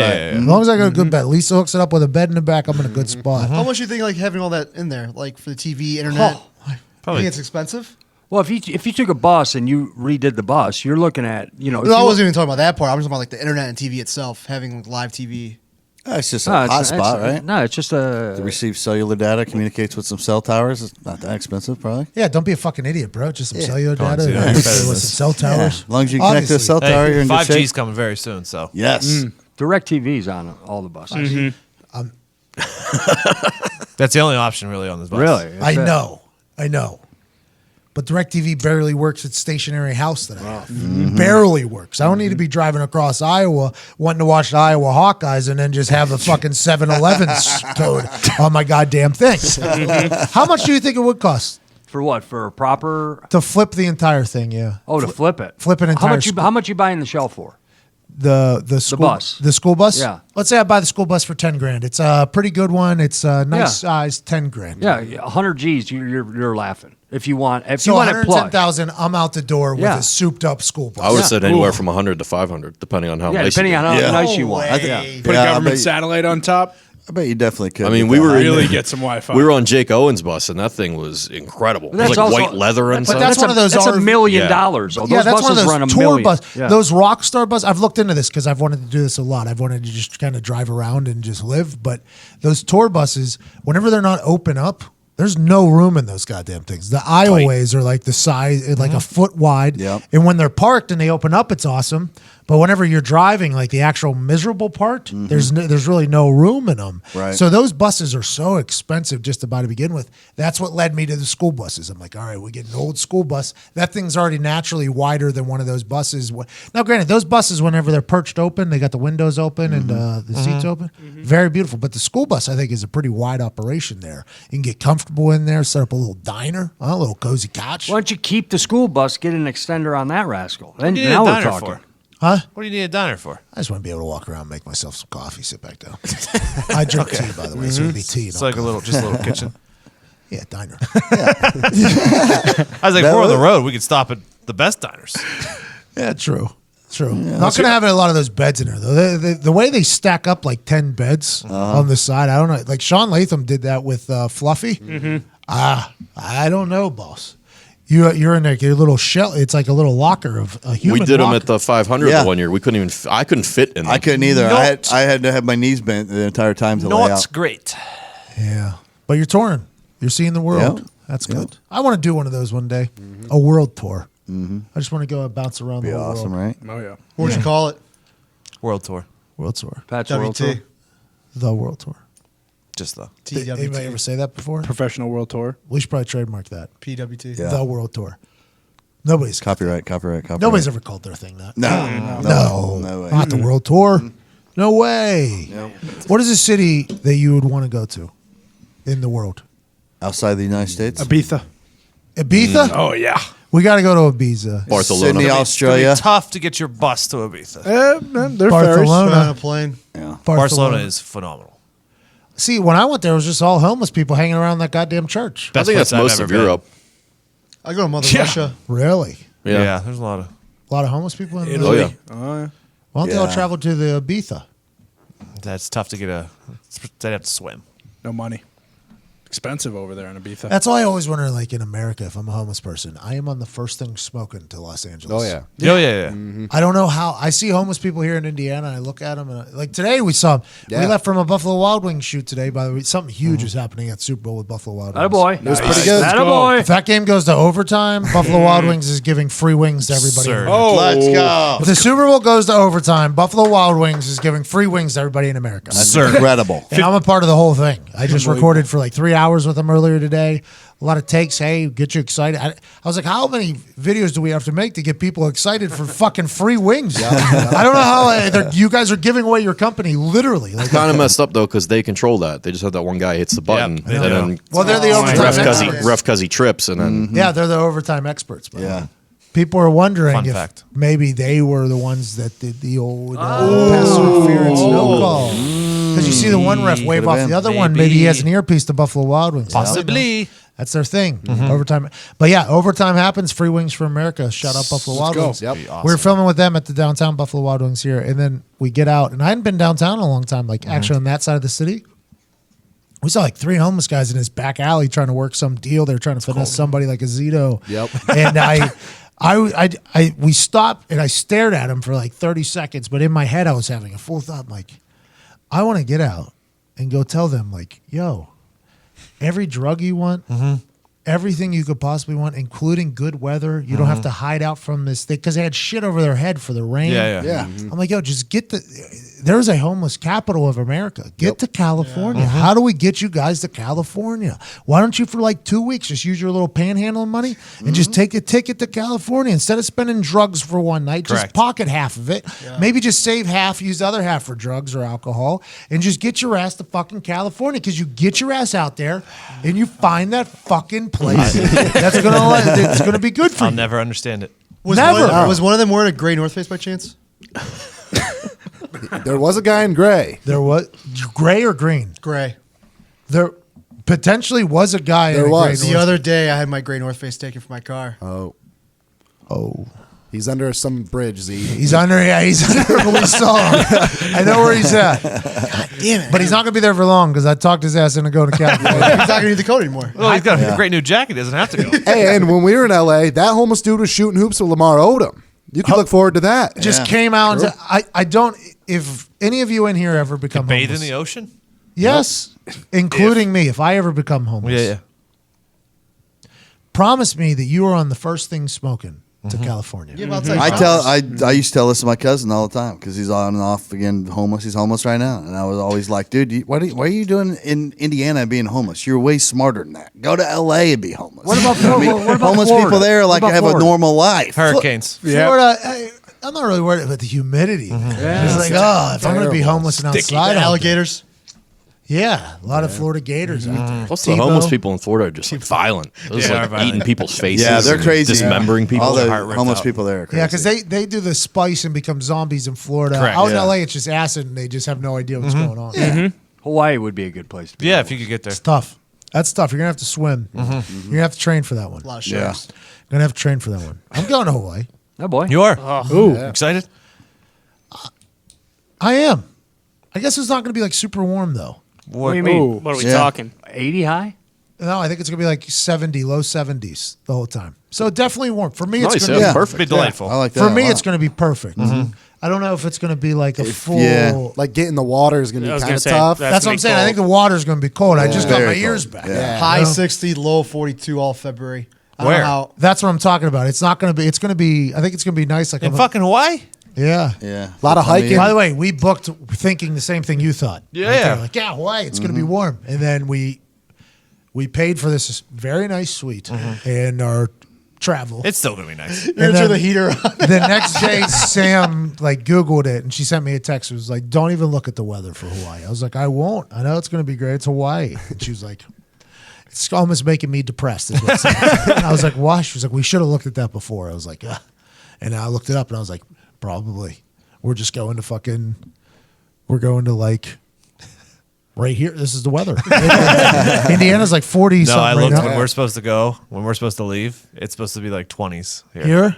Thank God, dude. Because Nice. if I was leaving Indiana and showing up at worse weather, I would have been in terrible. Indiana goes from negative something to 45 today or something. Yeah. like that. Bananas. And it's crazy. going back to negatives. Yeah, It's supposed to be snowing here when we bounce up. good. I like good snowfall. First one. I mean, Yeah, I can get sick of it. I guess the Farmer's Almanac was saying that this was going to be a bad winter. Hasn't been at all. No, Got a little I wrong. missed that one. Couple big storms. Couple big storms. Really? Hey, don't Were they sleep on big, winter. though? There's still time. Oh, fuck snow. It's supposed to snow this weekend, isn't it? Is it? I think so. I think Yeah. it's another like 3 to 5. So what? inches. Snow's a weekend warrior all of a sudden? That feels like that's the only thing that's been happening. It's unbelievable. Usually you don't like snow. Not anymore. I used to hate like it. it, but now after living in, warmer climates, California, Georgia, Tennessee, I'm like, fuck snow. Whoa. Ugh. It's real though. When you go to California and the weather's nice or something like that, it makes you want to be outside. So For when sure. you're outside, you're going to do something probably active, which is probably going to boost the endorphins in your body. I mean, you're getting vitamin D from the sun. Yeah. It's Good for you. Speaking of that, I need makes to you feel good. I need a spray tan. I got a big weekend coming up. Where are you going? Foxy and I are traveling to Phoenix, Arizona for the WWE NXT Takeover. He's excited. That was terrible timing on that. It was really bad. That yawn couldn't have come at a worse. That's gonna be awesome. I am excited. This is like my fifth one, I think. Yeah. Fourth or fifth Is one. there a WWE pay per view there? Royal yeah. Rumble. Yeah. Oh yeah. Really? Royal Rumble is this Sunday. How many men in the ring? 30. Oh my God. Let's go. How's the outfit? Hey, Cocky. I got a cocky outfit. I don't know anything about it. So this one, every single time it's a whole decision because when I go work with the WWE, I mean, I understand that the expectations are just like they were in the NFL. Like, hey, look nice, right? Like we are a professional company, look good. So Sure. nothing's ever been laid out for me like what I have to wear. I've always just been wearing what I think that I should probably wear, right? Granted, jorts I've worn a couple times, but that's under the table. Right. I mean, they make an appearance because I have to stand Correct. up and let people know what's going on. Yeah. Like this might be business on top, but it's party on the ball. Yeah, we got a mullet off outfit going on.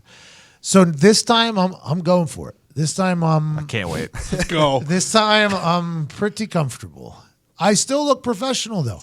I think I've been able to piece together an outfit Yeah. that is both comfortable and professional. Okay. And I've lost weight, so everything fits Oh, there you go. very That's nicely. what it's all about. It's good. So I think this particular outfit, I wanted to set the precedent for like, hey, if I'm going to do a lot of these shows with you guys, which isn't guaranteed, but if I am, I would like it to be known that I am not going to be putting on those tight suits that you guys expect everybody else to wear forever. Right. But maybe I will have to. Maybe I show up in what I'm planning on wearing, and they're like, you're not going on TV. So I got to go buy some shit then. I don't got anything else. I'm only packing one outfit.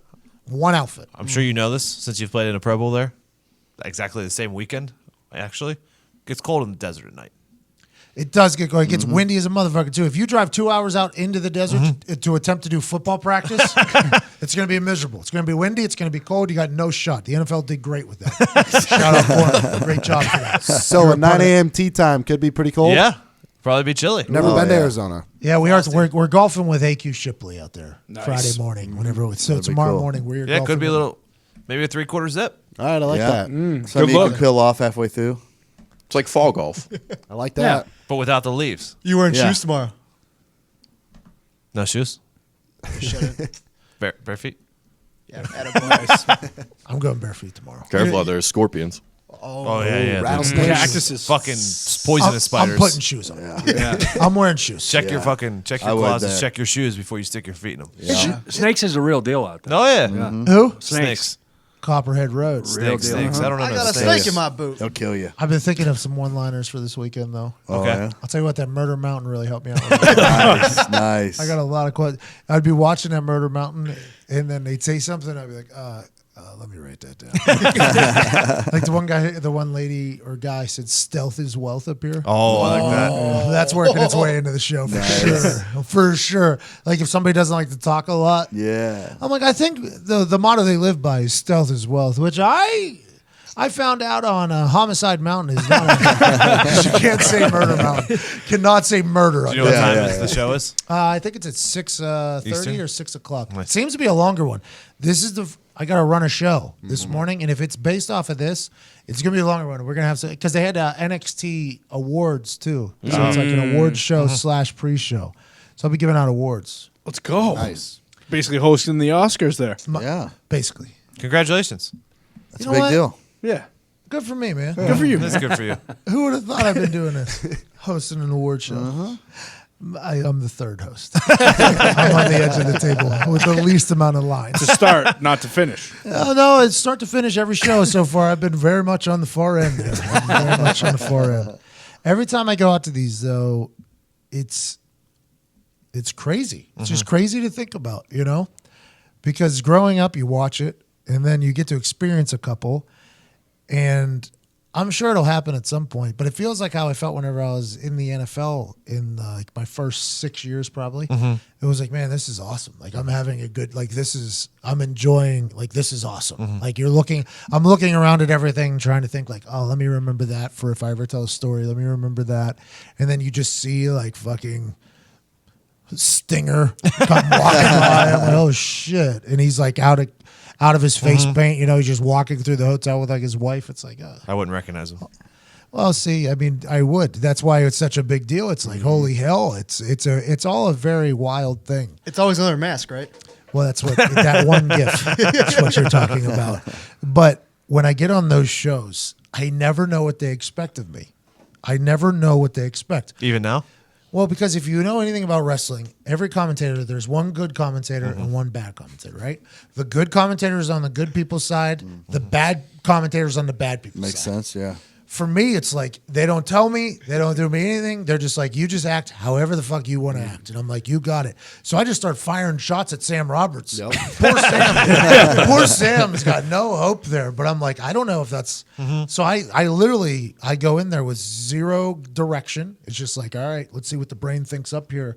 And the only thing I know is that I hate Adam Cole. It's the only, Adam Cole I hate. I love EC3. Now he's on the main roster. Good for him. Me and Riddle. We're bros. Me and the Riddle are bros. That's awesome. I think the Riddle's blown up a little bit more too, by the way, through the whole thing. So I don't know. Hopefully I'll get to see him again. And then I just take it as I go because I don't know any of them, really. So whenever they get up on the set, normally that's the first time I'm talking to them. And it's just like, oh, this guy either likes me or he doesn't. Because I think they all know about me. It's just whether or not they like me or not. I got a message from Lars's people. Hilarious. On Twitter, Lars Sullivan, who... Can't say it. He looks like Shrek. I said it in the first one, and it's what got me in trouble. He looks exactly like Shrek. He's just he's this beast of a man, like a genetic freak. Literally, that's what he calls himself, is the freak. He's a genetic freak. Yeah. And that's what I said to him, you know? I didn't say it to him. I said it to the TV. Next day, I woke up to a tweet from Lars saying, I heard you had some disparaging things to say about me. I'm like, no. So then I go down to the next show, and I see him. And it's like I'm a fucking like a little nerd in high school. It's like I'm trying to stay away from this guy, trying to hide from him because I don't know if he's really pissed off at me or not. Yeah. So finally, I built up enough courage. I was like, what would Evan Foxy do? Smart. He gets bullied all the time. Whoa. Yeah, Lars is another example. He's another result of the Homo sapien having sex with a Neanderthal. Yeah, he's one of he's Brock a product of Lesnar, that, yeah. Lars Sullivan. Yeah. Who else did we say? Shit. You get it. Oh, AQ. AQ Shipley. Yeah. He's a Neanderthal. Jason Witten. No. We're talking about physical, not brain. Yeah. Look at his look at his brow next time. No, these guys Jason have Witten giant heads. Yeah, look, the Big Show. Yeah, real Yep, thick there it is. skulls. Big Show is Big another You guy. get it. But you get it. So I finally built up enough courage to walk by him. Didn't even look at me. Didn't even look at me. So now when I'm up on that stage and I'm doing that show, and the way my brain works, everybody in here knows, I'm like 2 sentences ahead in the back of my brain. And then I'm just hoping that the rest of my brain catches up in between and then the mouth does the thing. So there's been a couple times on these takeover pre-shows where I have something cocked and loaded in the back. I'm like, oh, here we go. Let's burn them down. And then somebody in my brain like whips out like a yield sign. He's like, yo, we should think about this. And then I'm like, don't. He's great. He's great.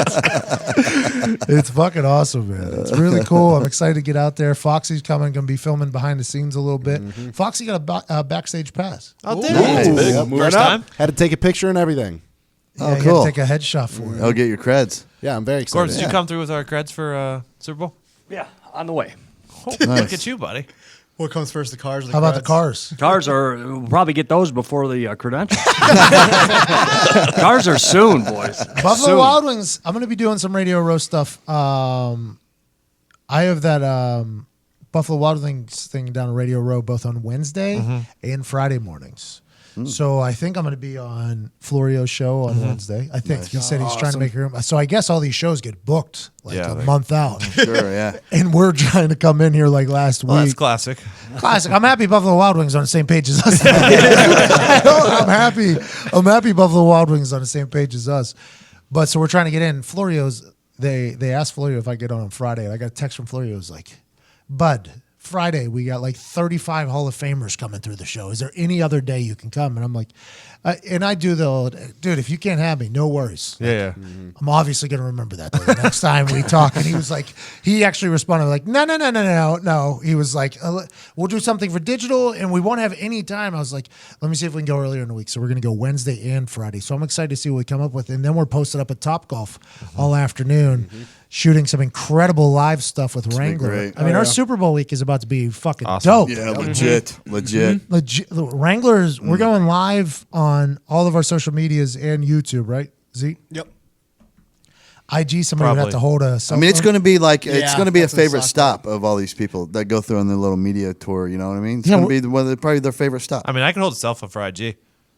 The only thing that IG won't have is the graphics, right? Correct. That's Right. the only thing it Exactly. won't have. Well, why is Instagram got to fucking be like that, by the way? Well, you Zuckerberg. said that your guy over at what do you call it, GoPro. So there might be a chance that Instagram's gonna allow that. Yeah, I think GoPro might be the game changer for the Instagram. I don't know why Zuckerberg doesn't just like, just do what everybody else is doing. Because we can stream live on Periscope, YouTube, And Facebook and if you want to, Facebook because at it's the not s- marked then. at the same times if we want. Instagram Yeah. is the only one that doesn't allow it. They have to be their Exactly. own source. Yeah. Which I guess I respect that. I think they want to make it more personal. I think Yeah, that's, I agree. well, it makes sense. yeah. They don't want it to be doctored up and shit like that. But Wrangler is Except for makeup. every fucking model's picture. Wrangler's setting us up to do a celebrity charity shootout. So it's the Wrangler Celebrity Charity Shootout at Topgolf, where notables, both athletes and word. celebrities. Herschel Walker is locked in. That's one particular person who's going to be in. Some other names that I've been told that are coming. I don't even want to say because I don't want to let me down. Gad. Go ahead. Some big fucking names. Gad. Go ahead. That's your thing. I'm not. I don't want to let people down. I don't want to let me down. Normally, if I put something out there, I'm pretty sure of it. Okay. So I don't want to. I don't want to let anybody down. But some very large names are thinking about coming. Like, through. for instance, I mean, if you were a for instance type of guy, not a head guy, but I think Tessitore is going to come through. Like I think that, pull. I think, Be cool. I think Good pull. Tessitore is going to come through. good pull. Oh yeah. And I'll be live on a microphone while Tessitore is hitting 10 Topgolf shots to accrue points. Most points out of all the celebrities, win $10,000 to their favorite charity Nice. in their name, blah, blah, blah. The whole thing, right? We're going to set up like Top Gear. If you've ever seen it, we're going to have a scoreboard for everybody that's come through throughout the Thursday, Friday, Saturday, or Wednesday. I think Thursday, Friday, Saturday. We're just going to be posted up at that Topgolf in Atlanta. It's going to be an absolute fucking blast. I can't wait for it. We're going to turn it into a party. yeah, Electric. big party. It is some really big names I've been told are coming. Gad. Oh yeah. I think it'll be funner than last year. I mean, doing We had radio that live morning- radio was awesome. Well, was live, fun. it was awesome, but our time slot was tough. Correct. 10 to Yeah. 12 was tough. Yeah, we had to wake 10 up real early. 7. Drinking shots of whiskey with fish in them at like 8 a.m. Yeah. I feel like we had a pretty good party there. though. Oh, yeah. Oh, we yeah. did. yeah. We Top did. Golf, we're going to be there all afternoon. I'm pumped up. Big names. Big names. Hell yeah. Gad. Gad. All right, let's play it. You guess. I'll say if I think they're coming. All right, Tony Romo. Not invited. I don't know. I don't know. I don't know if Tony Romo. He's not on the list that I've been AQ Shipley. He's definitely in. I think he's playing for the Pat McAfee Foundation. Actually, that's his. Nice. Go. It's a good ringer. Yeah. Will Smith. Will Smith is Good not. luck. He's filming in Atlanta though. So maybe we put out a couple feelers to get Will Smith over there, swing a couple fucking gloves. He might win the whole thing. Hey, bring Martin Lawrence over too, guy. Hey, I'd love to see Martin Lawrence. Patty Mahomes. Snoop. I don't think possibly. Nice. Yeah, we'll see how that goes. Is Vinatieri going down? He'll probably be down there for some company, and I would definitely blackmail him into coming. What about your best friend? Aaron Rodgers? I guess his name has been floated out there. I guess his name has been floated out there. Perhaps. He's a big-time golfer. Oh yeah. He could probably win it, raise money. He does that philanthropic stuff a lot. He would probably enjoy it. And we're going to be live during it. So I think the thing I like about it most is we're just going to be popping in live on people's social media things out of nowhere. Hi, we're live with Aaron Rodgers at Topgolf. He's going to be mic'd up. I'll be doing an interview while he's doing the shots. Be like a 3 to 5 minute thing. Winner gets money. I mean, it's a win. It's a win-win. 18. I was gonna say. No, his name. I was gonna say Goff. I asked him to come on the but show then I remembered when he was in playing town. the game. Yeah, but we can get some Rams and Aaron Donald, Penn Hills could. those little names. connection. There's names from those two teams. I don't think that he's are- a big talker though. Yeah, but if he's just playing golf, I could talk. I mean, with him. Edelman's a not gonna fan do of it the for show, charity. right? Yeah, but Pat, hold on. You play in a Super Bowl. If it's Thursday before the game, Yeah. did you have the availability to go out to Topgolf, I think hit the- 10 shots, and you're playing in a Super Bowl in 3 days? Well, I think they're practicing in the afternoons. That's the only issue. If it was later, like if we were setting up 6 to 7, because they're probably still getting dinner with their families on Thursdays. You know what I mean? I think I could swing somebody into like, hey, I think you should maybe just have dinner here. We'll get dinner for you. You know, I think I could talk them into it. Thursday though, any game week, man. Thursday, Friday, you're with your family still. I mean, that's just the way it goes. You know, kind of keep it as normal as possible, as much as you can. That fucking Friday night before the Super Bowl was a wild moment. Just laying in bed. I can imagine. What about Saturday night?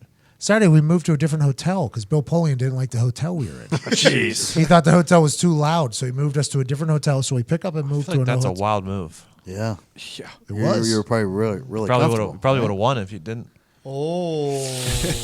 Might have won too if we would have tried to go undefeated instead of losing. Yeah. You know, maybe there's some type of rhythm. I mean, was it a quieter hotel? It was definitely a quiet hotel. I got a shitty fucking room. I mean, I was in a great room at the other one. Then we go to this new hotel, and it's just this tiny little old thing. Yeah, because Could you- That after party would have been incredible. Dope. That was a hell of a setup they had.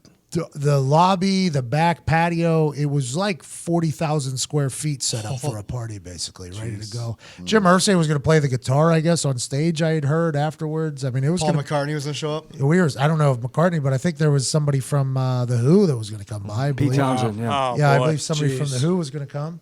Good halftime show they had that year. I was punting balls over him.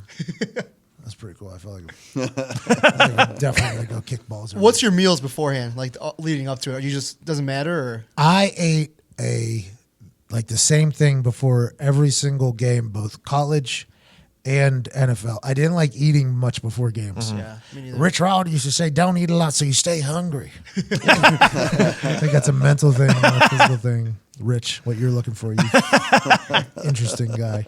I would make a bacon, egg, and cheese biscuit sandwich. Just one of them, though. It was just one of them. Let's not get crazy. I'd get the scrambled eggs, and then I go get the American cheese, and then I get the bacon and put it on there. I would toast the biscuit, cut the biscuit in half, and then that was all I ate. Do you have pieces a of big bacon? meal after then? Yeah, it was 3. You got the X, and then you got the Gotcha. one Yeah, down yeah. the middle. Any ketchup, mayo, nothing? No, Dry. not- literally, the night before I'd go ham though. I mean, I'd go in the night before because I knew I probably wasn't eating for another like 24 hours. So the night before I'd go very hard until the nutritionist came and changed. They changed ruin it. everything. Well, I'm sure it made everybody perform at a Maybe. higher level. Maybe not. I don't know. I had a milkshake and pizza the night before. Every single one. I was like, oh, I tried to diet this week. Game's tomorrow. Might as well eat like shit my brains out in the morning. Ambien every night before the game. Always took an Ambien. Always. Watch Saturday Night Live every single Saturday night because there's nothing else on TV. Normally on the Ambien. Still wondered why these people were on television. That might have been the reason why I retired, to be honest. Watching Saturday Night Live every week, like, these motherfuckers are making a lot of money, are they? They're terrible. Put a camera in this room, we can do better TV. AQ borrowed my Ambien one time. Mm-hmm. He was an easy sleeper, and he borrowed the Ambien from me. He came down, he was like, you got an extra Ambien? I'm like, I got you, man. So he goes back up in the room. I get a call from him an hour and 15 minutes later. It's a FaceTime, and his eyes are wide open. He's like, bro, am I supposed to be tripping right now? I was like, what do you mean? He's like, the walls.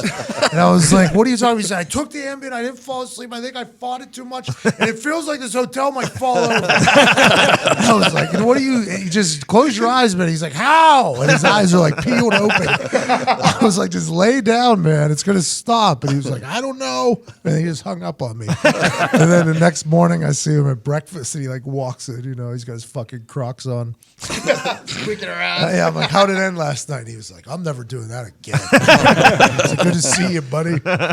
He's hilarious. The Pro Bowl is this weekend. Yes. We got into it there with Taylor Lewan a little bit about the Pro Bowl, how nobody gives a fuck. Mm-hmm.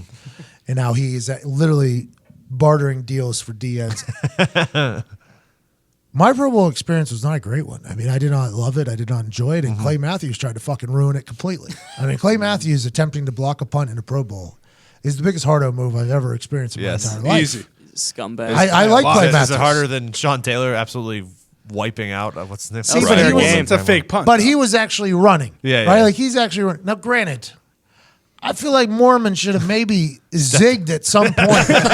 Just zig at He's some so tiny, too. Bro, that's like if somebody sets up like a charge, like they're trying to take a charge, and you're at half court and you're running, and that person is just standing underneath the hoop. That's almost what that is like, because Taylor comes flying in from 40 yards away, and Mormon doesn't even think about avoiding him. It's just like there wasn't even a thought of avoiding him. And I think Sean Taylor was going to sell out regardless, whether or not he moved or not. And it just so happened that Mormon chose not to move, and he got murdered. And boy, the NFL loves posting that. Loves it. It's not great for them. I wish we would have done a fake. I wish we would have done numerous Should have. fakes. Well, nobody on your team wants to try either. It's like, who am I throwing the fake to? Nobody on my team wanted to try either. I tried talking Andrew Luck into playing in the fourth quarter instead of Andy Dalton, because there was like a $30,000 bonus on the line. And we were down like 6, I think, or like 1 score. J.J. Watt's on the sideline. Luck's on the sideline. T.Y.'s on the sideline. Everybody's on the sideline. And Andy Dalton's in the game for this game-winning drive. So I look at Luck. I'm like, why are you not in the motherfucking game? Were you not the first pick of this draft? Like, there's $30,000 on the line right now. Luck's like, no. Like, he didn't want to be rude to Andy Dalton or whatever. So J.J. Watt pipes in. He goes, you go in, I'll go in. I'm like, look, we got a tight end. J.J. Watt plays tight end. I started looking around. Anybody, I'll go in too, man. You can put me a wide receiver if you want. I'll go in. You want to? And Andrew just walks away like pissed off. And then Andy does what Andy does. We lose. So I think he's real pick. I don't know what happened. And I go to Andrew and I go, thanks. And I just walked away. And that's roughly our last conversation. I think you could have talked one gunner. That's all you needed was one gunner into a fake. I know. It would have been nice, wouldn't it? But that gunner is getting blocked by the other special teams guy. Who's not trying? No, he is trying. That guy's only there. It was Slater, I think, was on the other team, and we had Justin Bethel. So those two special teams guys, those two are trying. Like, because that's their only role is there for that. And there's no way. Like, our guy Bethel, I think, tried to block Vinatieri's field, like extra point, and they put the skinny uprights in the day of the game. Vinatieri had no idea that they were going to put in skinny uprights, so they actually did it for the Pro Bowl. They made smaller uprights. Vinatieri missed like an extra point and something else. It was the year he was almost perfect too, like the greatest year of his fucking career. And as soon as he gets out for the Pro Bowl, they make like these gimmick fucking uprights. He's like, "What is this? What the fuck is this?" It was like Arena League uprights they put in. It was bullshit, absolute bullshit. He wasn't on my team either. He was on the other team. Would have been nice to get a photo, maybe hold a ball for him in Pro Bowl. Maybe him cheer me on was Clay Matthews trying to block him. Instead, he was cheering for Clay Matthews. Thanks, NFL. Gorman. You got it. Glad you had a good time. I had a great time. Wish we could have you back. Yeah. I sat out the last one. Taylor Lewan made fun of people that sit out of the Pro Bowl. You were injured, though. I did have a dislocated kneecap. But Irsay did the right thing. Irsay did a really cool thing. I had a substantial bonus for me to make a Pro Bowl added into my last contract, and I made the Pro Bowl, but I had a dislocated kneecap, and I couldn't walk for the last 6 weeks. Where any day I would kick in practice or a game, I just couldn't walk afterwards. I was just in bed, miserable, completely fucking miserable. Getting fined for fucking photos during Thanksgiving. Just everything was, all signs were pointing towards I hate everything about this. So then I make the Pro Bowl. While miserable, dislocated kneecap, have a great year, probably the best year of my life. And I was so excited. I'm like, cool, I made it. It's a huge bonus too. I get a huge bonus here. This is awesome. So I go in the next day for the trainers after our season ends, a week before or a couple weeks before the Pro Bowl. And I go, can I get that scan for my knee? The thing fucking hurts. I can't walk. Yeah, find out. Dislocated kneecap. That was when I found out. I didn't know earlier in the year. I was like, oh shit, this is a real problem. And they're like, yeah, this is a real surgery. You're going to need real surgery. I was like, okay. But I answered that I could play next week if there was a game. So if we were in the playoffs the next week, could I play? I was like, yeah, I've been playing on this for 6 fucking weeks. I could play. They're like, okay, but since you said you could play, to get your bonus, you have to play in a Pro Bowl. I'm like, well, I'm not training for 3 fucking weeks and not being able to walk. Fuck them. That's what I said. I said, fuck them. I won't go. So then word got back to Irsay that I wasn't going to the Pro Bowl. And obviously his law team or legal team was like, we don't have to pay him the bonus because he said he could play and he's choosing not to. And then all of a sudden, 3 days later, before the Pro Bowl even happened, I had my Pro Bowl check showed up at my house. You made the Pro Bowl, bro. Yeah, and you made the Pro Bowl. I was like, holy shit, Irsay, really cool, because I know there was a lot of people in that building that were trying to get him not to fucking pay me. Fuckers. Yeah, I know. Yeah. Those people are gone, by the way, but because I didn't play in it, he sent it to me. It was very cool of him, though. That was just a moment where I was but you made the Pro Bowl, bro. You made the Pro Bowl. Yeah, you're goddamn right. Every media person wanted Marquette to make that. I was having a year of my life, and every single fucking talk show was like, best punter in the game. Andy dances and has character and charisma too. And I'm like, these motherfuckers, fuck you. I mean, I like Marquette a lot, but I was like, I'm having the year of maybe the history of football. What gets you through that pain? Because your broken knee, basically. Toradol, and then I would take some Advil. But I had to practice. So my issue was I had to practice. So if I didn't practice, I didn't have confidence going into the game. So I had to practice. It was it was a nightmare because I wasn't going to go in the Pro Bowl and just shit all over myself because I was like, Pride. just going to do terrible. You want to perform. So I have to practice for the next 3 weeks. So that means I'm going to kick a ball and then I'm going to be bedridden basically for the first 3 weeks of my off season. And I was like, it's not worth it. It's not worth it. And my mom and dad were like, just 3 more weeks? We can't just do 3 more weeks? Where was that one at? Orlando. Still wasn't a why. Was it kicking leg? Is that a dumb question? Yeah. Okay. Was kicking leg. By the way, my orthopedic surgeon gave me a lot of compliments. That's good. He said if people were to look at this x-ray, they would wonder how they walk, let alone how they make the Pro Bowl punting a ball with this knee. I was like, thank you. That means a lot. Can you put that on paper? So I can put that on my fridge. Maybe get my dick sucked. You see this? You see this right here? Yeah. So that's the whole thing. That's life. It's great. Check out the Pro Bowl this weekend or not. Actually, check out the NXT Takeover pre-show. Yeah. There you go. Time's that at? I'm gonna have a good time. I think it's 6 or 6:30, maybe 6:15. It's on every WWE social though. They play it on their Facebook, Twitter. They play it everywhere. YouTube. And then the Takeover itself, which is directly after, is electric. These humans do Cirque du Soleil type shit. It's next level professional wrestling, sports entertainment. You have to get the network to watch that though, which is free for new subscribers. Free for new subscribers. For a month, you also get the Elimination Chamber if we're going to go into full sell there. But the pre-show is broadcasted on a lot of social media platforms. So Saturday, 6:15, maybe 6:30. You're a little bored, go ahead and scroll on over there. I'm going to be looking relaxed but professional. And I think I got some zingers. I don't know if I'm going to be able to work them in, but I think I got some zingers. I'm excited for it. That'll be cool. Saturday afternoon, got some football too. Senior Bowl. Oh, yeah? I played in the Senior Bowl. Friday afternoon. Down in Mobile. NHL All-Star Skills Competition. Nice. Hey. And that's... Hockey talk. I got 6 p.m. I like PM. the skills challenge though. Yeah. It's the best thing. The All-Star Every game's not sport worth should watching, only but do skills challenge. That's all they should do. The Besides NBA baseball could play the game. Yeah, That but the makes sense. NBA All-Star skills challenge, awesome. The MLB skills challenges, awesome. Give me the home run derby. Maybe you get some outfielders trying to throw a ball into a bucket. I mean, you can add some more to it. Good idea. I mean, granted, the game matters.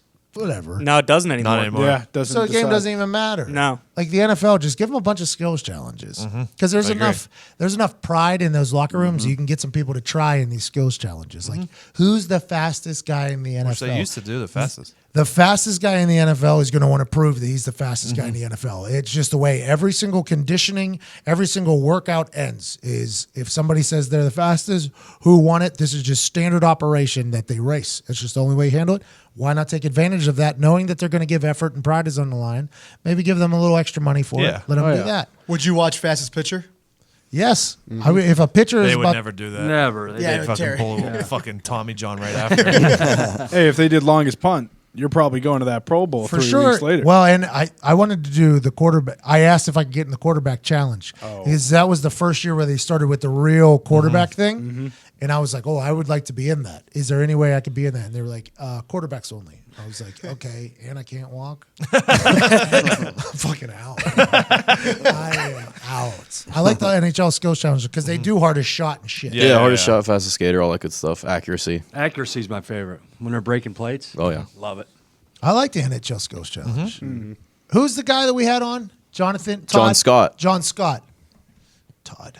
I don't know how Todd came up with that. John Scott was the MVP of an Correct. All-Star game. Yep. Yeah. I think he's going to come on the show again pretty soon. He was good. Nice. Whenever hockey gets good again. He almost fucking died recently. What? He fell into a lake, frozen lake. Wow. He lives right down the street from my brother. I mean, Okay. fun fact. I don't want to one-up every situation. Yeah, go Okay? ahead. It's hard to do this. But I also fell through a lake as a child. Whoa. As a child. We didn't have your cinder block. I wasn't attached to a cinder block. I wasn't doing it for strategy purposes, Should. like you. Yeah, that's what happens when you don't. You fall in. See, I fell through because I didn't have the cinder block on my ankle like a Diggs. Right. What were you trying to find out? I'd make sure I would throw the cinder block out to make sure that the ice was thick enough to walk on. And then you would just scurry up behind it, pick it Yeah. up, throw it again. Yeah, so Not basically, thinking, no, I might have just cracked all the ice that I'm about getting ready to to walk walk on it. toward. And I'm about to get dragged to the bottom. Yeah, why was it tied? It was a very cold can't winter. lose it. It was a very cold winter. Hindsight's 50-50. I was also tied to a tree, though, on the shore, so we'd have been fine. What a either way. tear job that would have been. Cinder block dragging you down and the tree holding you up. Wasn't I a fell smart through. time in my life. I fell through the ice though. Like actually fell through the fucking ice. Scary as fuck. My dad took us ice fishing. Me and my brother way out in the middle of the pond, Mm-hmm. and he parked obviously on land. And I wanted to walk back to grab something to drink, and I was all by myself. I had the keys in my hand too for the car. Oh, jeez. Oh yeah, I get like 15 feet from shore, probably 10 feet from shore. Crack, I go right down, like all the way to my titty. I go all the way into my titty, and I'm just holding the keys up in the air. Good move. I'm just holding the keys up in the air like this, and the rest of the lake starts making like some obvious noise, like, oh, this child just fell into a the real water freak out over there. moment. Yeah, and my head's outside, like on top of the thing, but my body's down. But you're athletic, though. Pretty athletic, yeah. I didn't have a hole in my eardrum at this time either, so I was pretty comfortable. pretty good. But it was cold as a motherfucker now. It's I like can crazy. imagine. Tim McAfee, looking like how he looks now, but probably a little bit more ripped up, sprints across the ice. And they tell stories about like his footprint from him sprinting was like, it looked like Bigfoot was sprinting. Snags me with one hand and pulls me out and like drops me on shore basically in a full sprint. No shit. And then Legend. they take off all my clothes, they wrap me up in a bunch of towels, sit me in the car, turn on the heater, and then my dad goes back to fishing. For like another like hour. That's great. He came back, like checked on me, like, you good? I was like, yeah. He's like, all right, we got like 10 more minutes. I'm bringing that story up. Yeah, he was awesome, man. Oh, on the drive down. He literally just, because Zito and my dad are driving to Atlanta because we got a bunch of shit for the Wrangler Poor Tim Celebrity Charity McAfee. Shootout. He just grabbed me, snagged me out of the fucking water. It's incredible. It was electric. That Senior Bowl though, was it was good in theory. For me, it fucked Where's me. that, Mobile? Yes. Yeah. The home of Mardi Gras, Mobile, Alabama. Oh, is that And the leprechaun. That's what Mobile says. They Anybody see started the it. leprechaun say yeah? Say yeah. That Senior Bowl was bullshit for me, though. I didn't get invited to the combine, so getting invited to the Senior Bowl was a huge deal for me. Yeah. Field goal kicking. And when you field goal kick, somebody has to hold the ball for you. Mm-hmm. Thomas Morstead, who is now the punter for the Saints, good friend of mine, was the Senior Bowl South. I was on the South team. I don't know why, to be honest. West Virginia, I guess. But he was the holder, and he had never held before. And nobody played catch with Thomas Morstead growing up. He had the worst fucking hands of all time. And day one of the Senior Bowl practice, Thomas, who's a friend of mine at this point, is like, Pat, I am not a good holder. And they just like are forcing him to hold because normally punters are holders. That's just the way it goes. So the first day of practice, the snaps are coming back. Jake Ingram was their snapper. He got drafted to the Patriots, but he got cut because he snapped the ball too hard. Right? So really? he snapped the ball too hard. It was just a hard fucking snap. So Thomas Morstead was back here just taking bullets, basically. So the ball would just like fly back, hit his hand.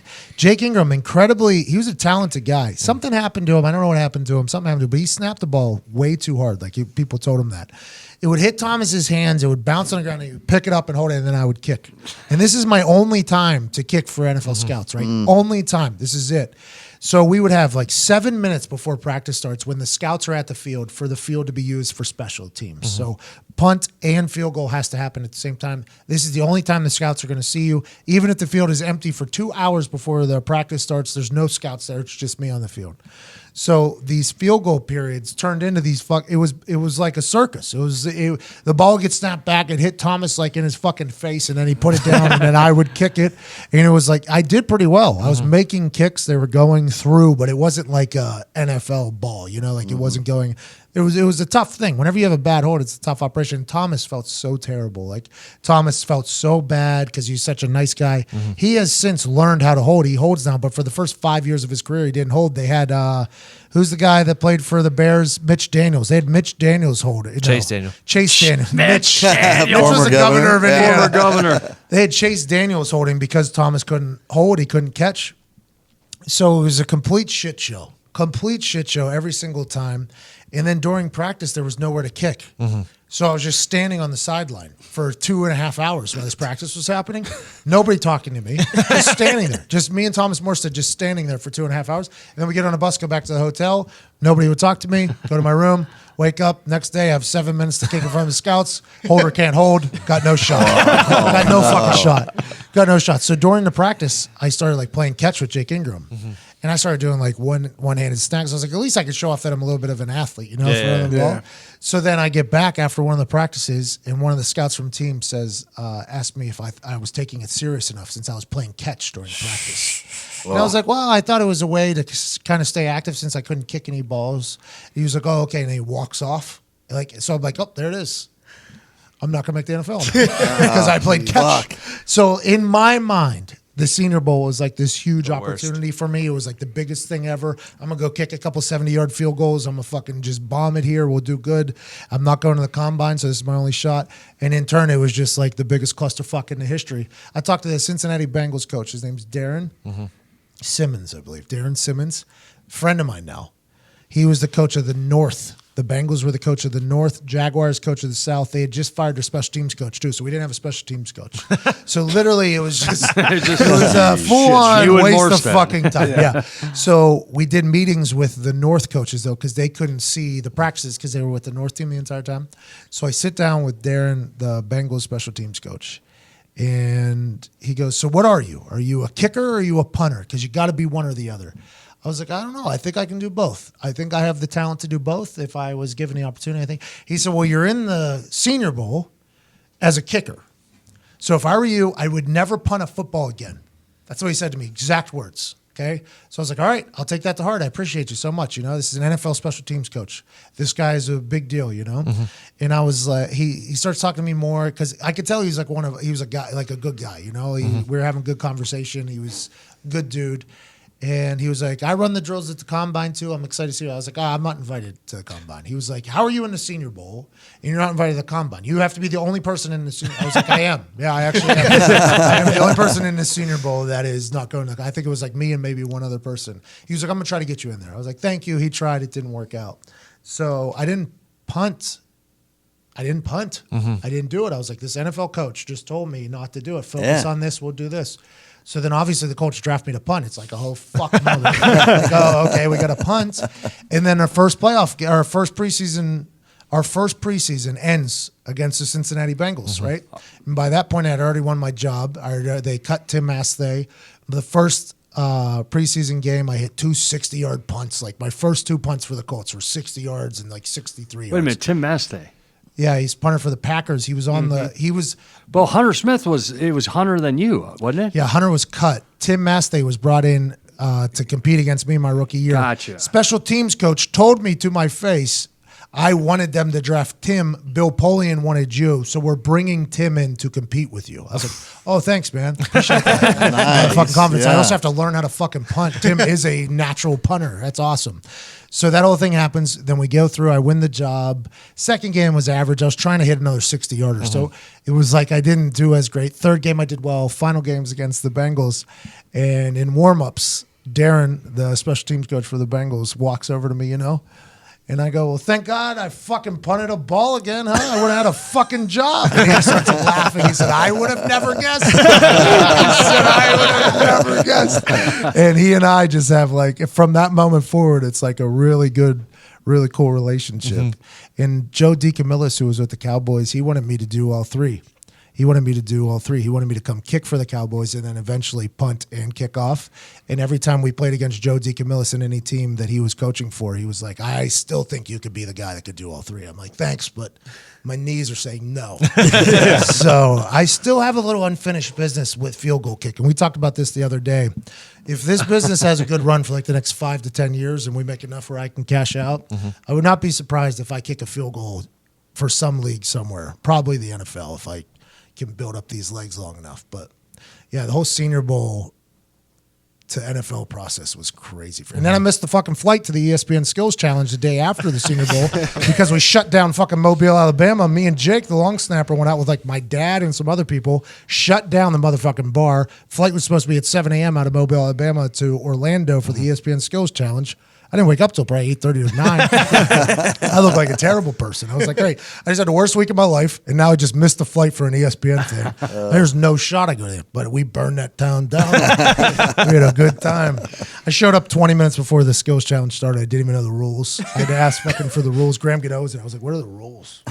You just got to do it all in a certain amount of time. I was like, do we take the steps? He's like, well, that's part of the strategy. I was like, I don't think I've ever rushed through 8 kicks. What do you think I got to do? He was like, I don't know yet. I was like, did you guys get a practice? And he's like, yeah, earlier today. I was like, great. I'll go out. Won it, by the way. Of course. Was Connor Lee in that too, or was it just you and Yeah, Connor was in there because Connor was texting me from the rules thing. He's like, where the fuck are you? I was like, Bob, Mobile, Alabama only has 4 or 5 flights out of it a day. I got to go to this place to get to Orlando.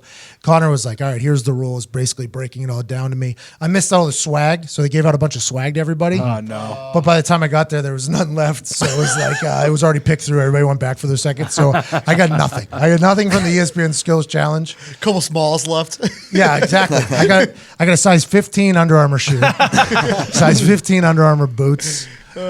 And I think that was about it. Maybe it was a medium shirt, I think. Yeah, it was wild. It was, my whole NFL process was awesome. It was a lot of fun. It worked out. But I did win the Around the World Challenge. Oh, there you go. That was the first one. And then there was a long distance one that I should have won. I pushed some 50-yarder right. Graham Gano won it.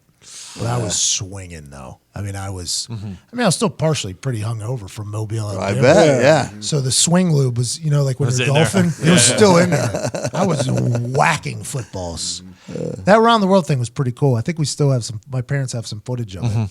They played it. And McShay, Todd, Todd, Todd, Todd. he picked me to win. Oh, it's All right. And I think there's even I think one of them make a slight comment, the guy who missed all of the meetings, the guy that flight? didn't show up on time. McShay was like, yeah. We saw McShay out one time here for the combine. Very nice guy. Very nice guy. He seemed like a great dude. He picked me to win it. I like that. I was good for you. Hey, man. we got to go when Combine's here. We got to go to the OTB, which is literally 6 blocks away from here, if that. every coach, every assistant coach They're betting on horses. is at the OTB during the combine. It's great. Really? What's OTB? Off track betting? So Betting like on horses. Like I go in there, Sexy Rexy's in there. He's in Buffalo. He's got his whole crew with him. I mean, everybody. right? Yeah, everybody's there. Hey, I've heard his name potentially Oh. for the golf thing. Now he's got a new job though. Yeah, but I saw that. No, he didn't get it. Yeah, that they were like there was some blowback on ESPN that he hasn't been offered the Chiefs. Yeah, job someone else yet. got it.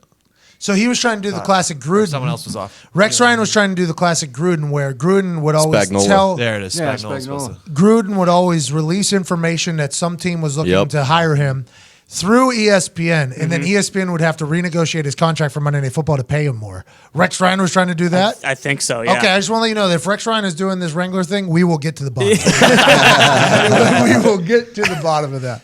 Rex Ryan's one of the most intriguing humans on earth, though. Guy said he didn't even feel bad for Cody Parkey. Like you didn't even feel bad for the guy. Like you didn't even. Like you didn't. Not a little bit? You didn't Cold feel world. bad for him. I mean, he feels terrible about it. Like I'm not even talking about him being a kicker. I'm not talking about him being a Just as a quarterback. human, Just Phil. as a human, you didn't even feel bad for him. That's an I interesting. think quote unquote he said that's his job, right? To make that like Yeah, I understand. But if somebody like I Little- felt bad little for Tom Brady. compassion. I felt bad for Tom Brady when he dropped that pass last Super Yeah. Bowl. I felt that was his job. I didn't. Yeah, fuck him. I did. Sorry. You felt bad for yourself. Wow. No. All right. So you guys just have no compassion. None for Not him. for him. Not for him. Yeah. Why? A lot of things go his way. His life is Too fine. good. Whether he catches that pass or not, his life is fine. Well, he ain't go win nowhere. He ain't Stop. going nowhere. You fucked up the word. When we go slower, is I'll never you listen know. to that song again in my life. Was that him saying that Gronk isn't retiring? No, I think it's just them doing the They're gonna the take still Gronk here. out back. Yeah, They're gonna they're take still Gronk here. out back and fucking shoot him after the season. Whoa. I whoa. think. I mean, granted, if the Chiefs do win that game, Gronk definitely comes back because that interception goes off his hands into whoever catches it. Just like Drew Brees. Drew Brees cannot retire Yeah. after what has happened. Both Diggs mentioned the Minneapolis miracle, and then the blown call is how the last two seasons of Super Bowl ready Saints teams have lost. That's terrible. Drew Brees can't retire. There might have been a chance.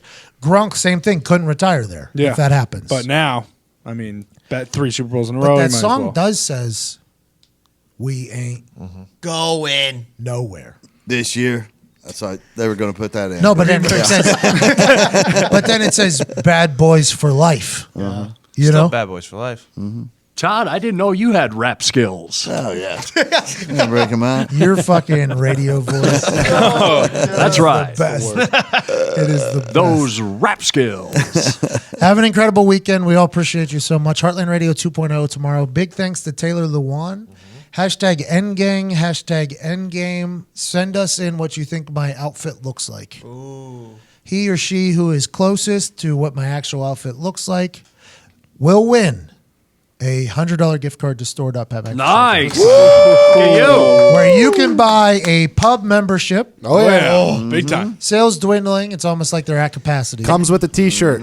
Sales dwindling. It's almost like you guys are at max capacity. The next rounder's coming out right now. St. Patrick's Day, we got some heat coming. Heat. Be ready Heat for it. coming. Oh, We yeah. got some St. Patrick's Day heat coming. It's my entire life I've been taught that St. Patrick's Day is just like Christmas. It is. Just like Tim McAfee actually, whenever he was running his own operation, it was the only day he shut down operation was for St. Patrick's Day.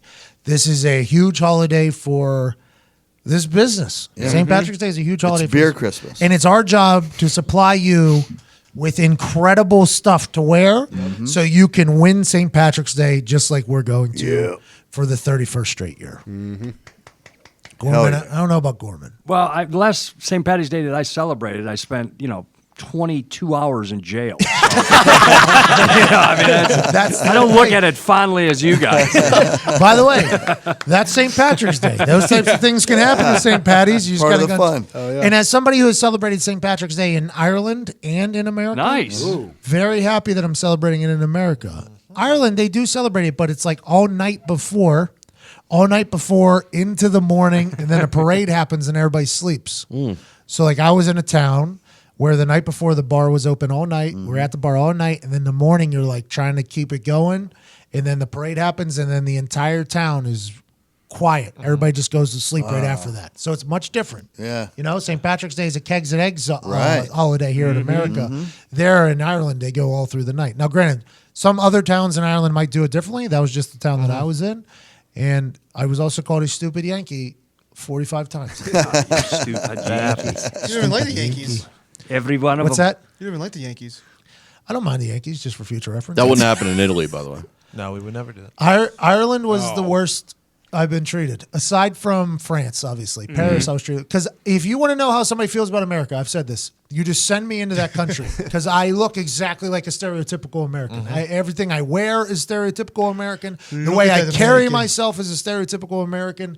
And then when you drop me in a foreign country, I can tell you immediately the pulse on how they feel about The it. French are the worst. The worst. Absolute worst, on earth. You're The French, aren't you? worst. Now, granted, that might You're not French, be, aren't you? No. Hey, that might not be to everybody.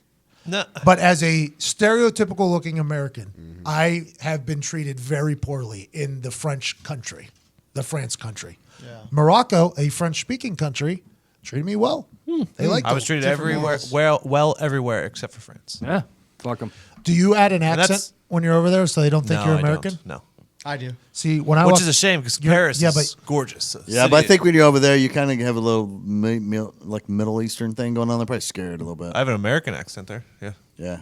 Yeah, but so what happens when I walk into a place, everybody just looks at me and they go, oh, there's an American right there. Like, and literally, as soon as I walk in, you see the entire, like in Ireland, it's all pubs. Yeah. It's all pubs. They got live music like in the corner. It's a pub. There's a tiny little dance They floor. play the fiddle. And there's a bunch. It's either a fiddle or somebody on a piano or a guitar or something like that. In the corner. I walked into a couple places in these small little towns, and the person playing the music even stopped. They like looked at me and they're like, "Look at this fucking Yankee here." And then I'd walk up to the bar. I wouldn't get service. They would serve everybody else. It's like, yo, I could see you. And then he finally come over to me, and they would say, Yankee, what do you want? And I was like, I'll take a Guinness, man. I guess that's what I'm drinking here. I mean, that's what your guys' drink or whatever. And I'd get like a deep sigh, and they would slide it over to me. And then they would throw like the fucking check at me. And I'm like, my name is Patrick McAfee. What the fuck? Can we get a little bit of a homecoming here? Like, we're in County Cork. Have a little respect for my grandparents. Jesus. They were assholes to me, though. They really were. You go to the wrong bar, and that's exactly how it was. It was. Yeah. I've never felt more uncomfortable in some places than in. Try walking into a bar in Ireland with 6 long hairs. Let's go have a beer. Yeah. Everybody's in there. They're just like record stops. What are long hairs? Guys with long hair in the band. Long hairs. Oh yeah, but they love American music. Not all of them.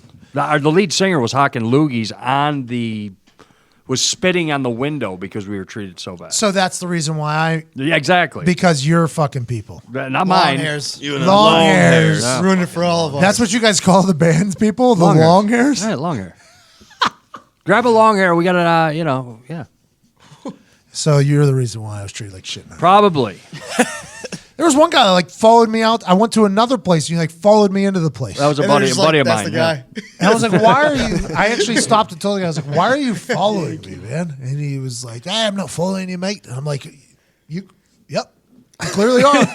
And then that was like, is there a problem? And it's like, I'm not going to start a fight in this guy's fucking town. You tried two-stepping him, juke him out. No, Maybe that's why you didn't go and accept their customs. I think you're supposed to go there, get drunk, and fight. Yeah, I think. Well, When I was did there- get drunk. Now, let's Wait, not. is Fox going to say he fought there? No. But when I was there, literally a 14-year-old kid Yeah. ran up to another 14-year-old kid, socked him in the face, ran away, and the kid just started crying, and everyone just acted like it was normal. Everybody there was drunk. Now that is Hammered. the most stereotypical stereotype that is 100% accurate. Yes. Everybody I saw in Ireland was drunk. There was a 90-year-old man who was trying to get out of the pub we were in like this, and he was spinning on the wall, and they had the door open. He got to it, and it just like literally wham disappeared out the fucking door, and the whole place had like a laugh like that, ha, ha, ha, and then right back to it. And then that guy stood up probably an hour and a half later, had no idea, and just walked away. I was like, man, this place is wild. He probably came back like 9 hours later. There was a guy like that at the bar we used to go to in Pittsburgh. They would just fucking stumble out like that every single time. The wall was literally holding him up. Like he was holding. At one point, I wanted that to be me older in life. Not anymore. There's still time. Big goals. Still a lot of opportunity. Yeah. Don't do it. Just to be a You don't know how it's going to end up. regular at a bar. Or a Be town old drunk. timer. Yeah, He wore pretty much the same outfit every day. I think his name was Frank, ironically He enough. was drinking vodka straight. Drink every vodka on day. the vodka straight, vodka neat, sometimes on the rocks. I think we like that guy. Yeah. He was a miserable prick though. Never would have guessed, right? I feel like if you're drinking like that every day, Yeah. there's something you're trying to keep down there. And I feel like that was literally the entire country of Ireland. Blarney Castle is a bunch of bullshit too.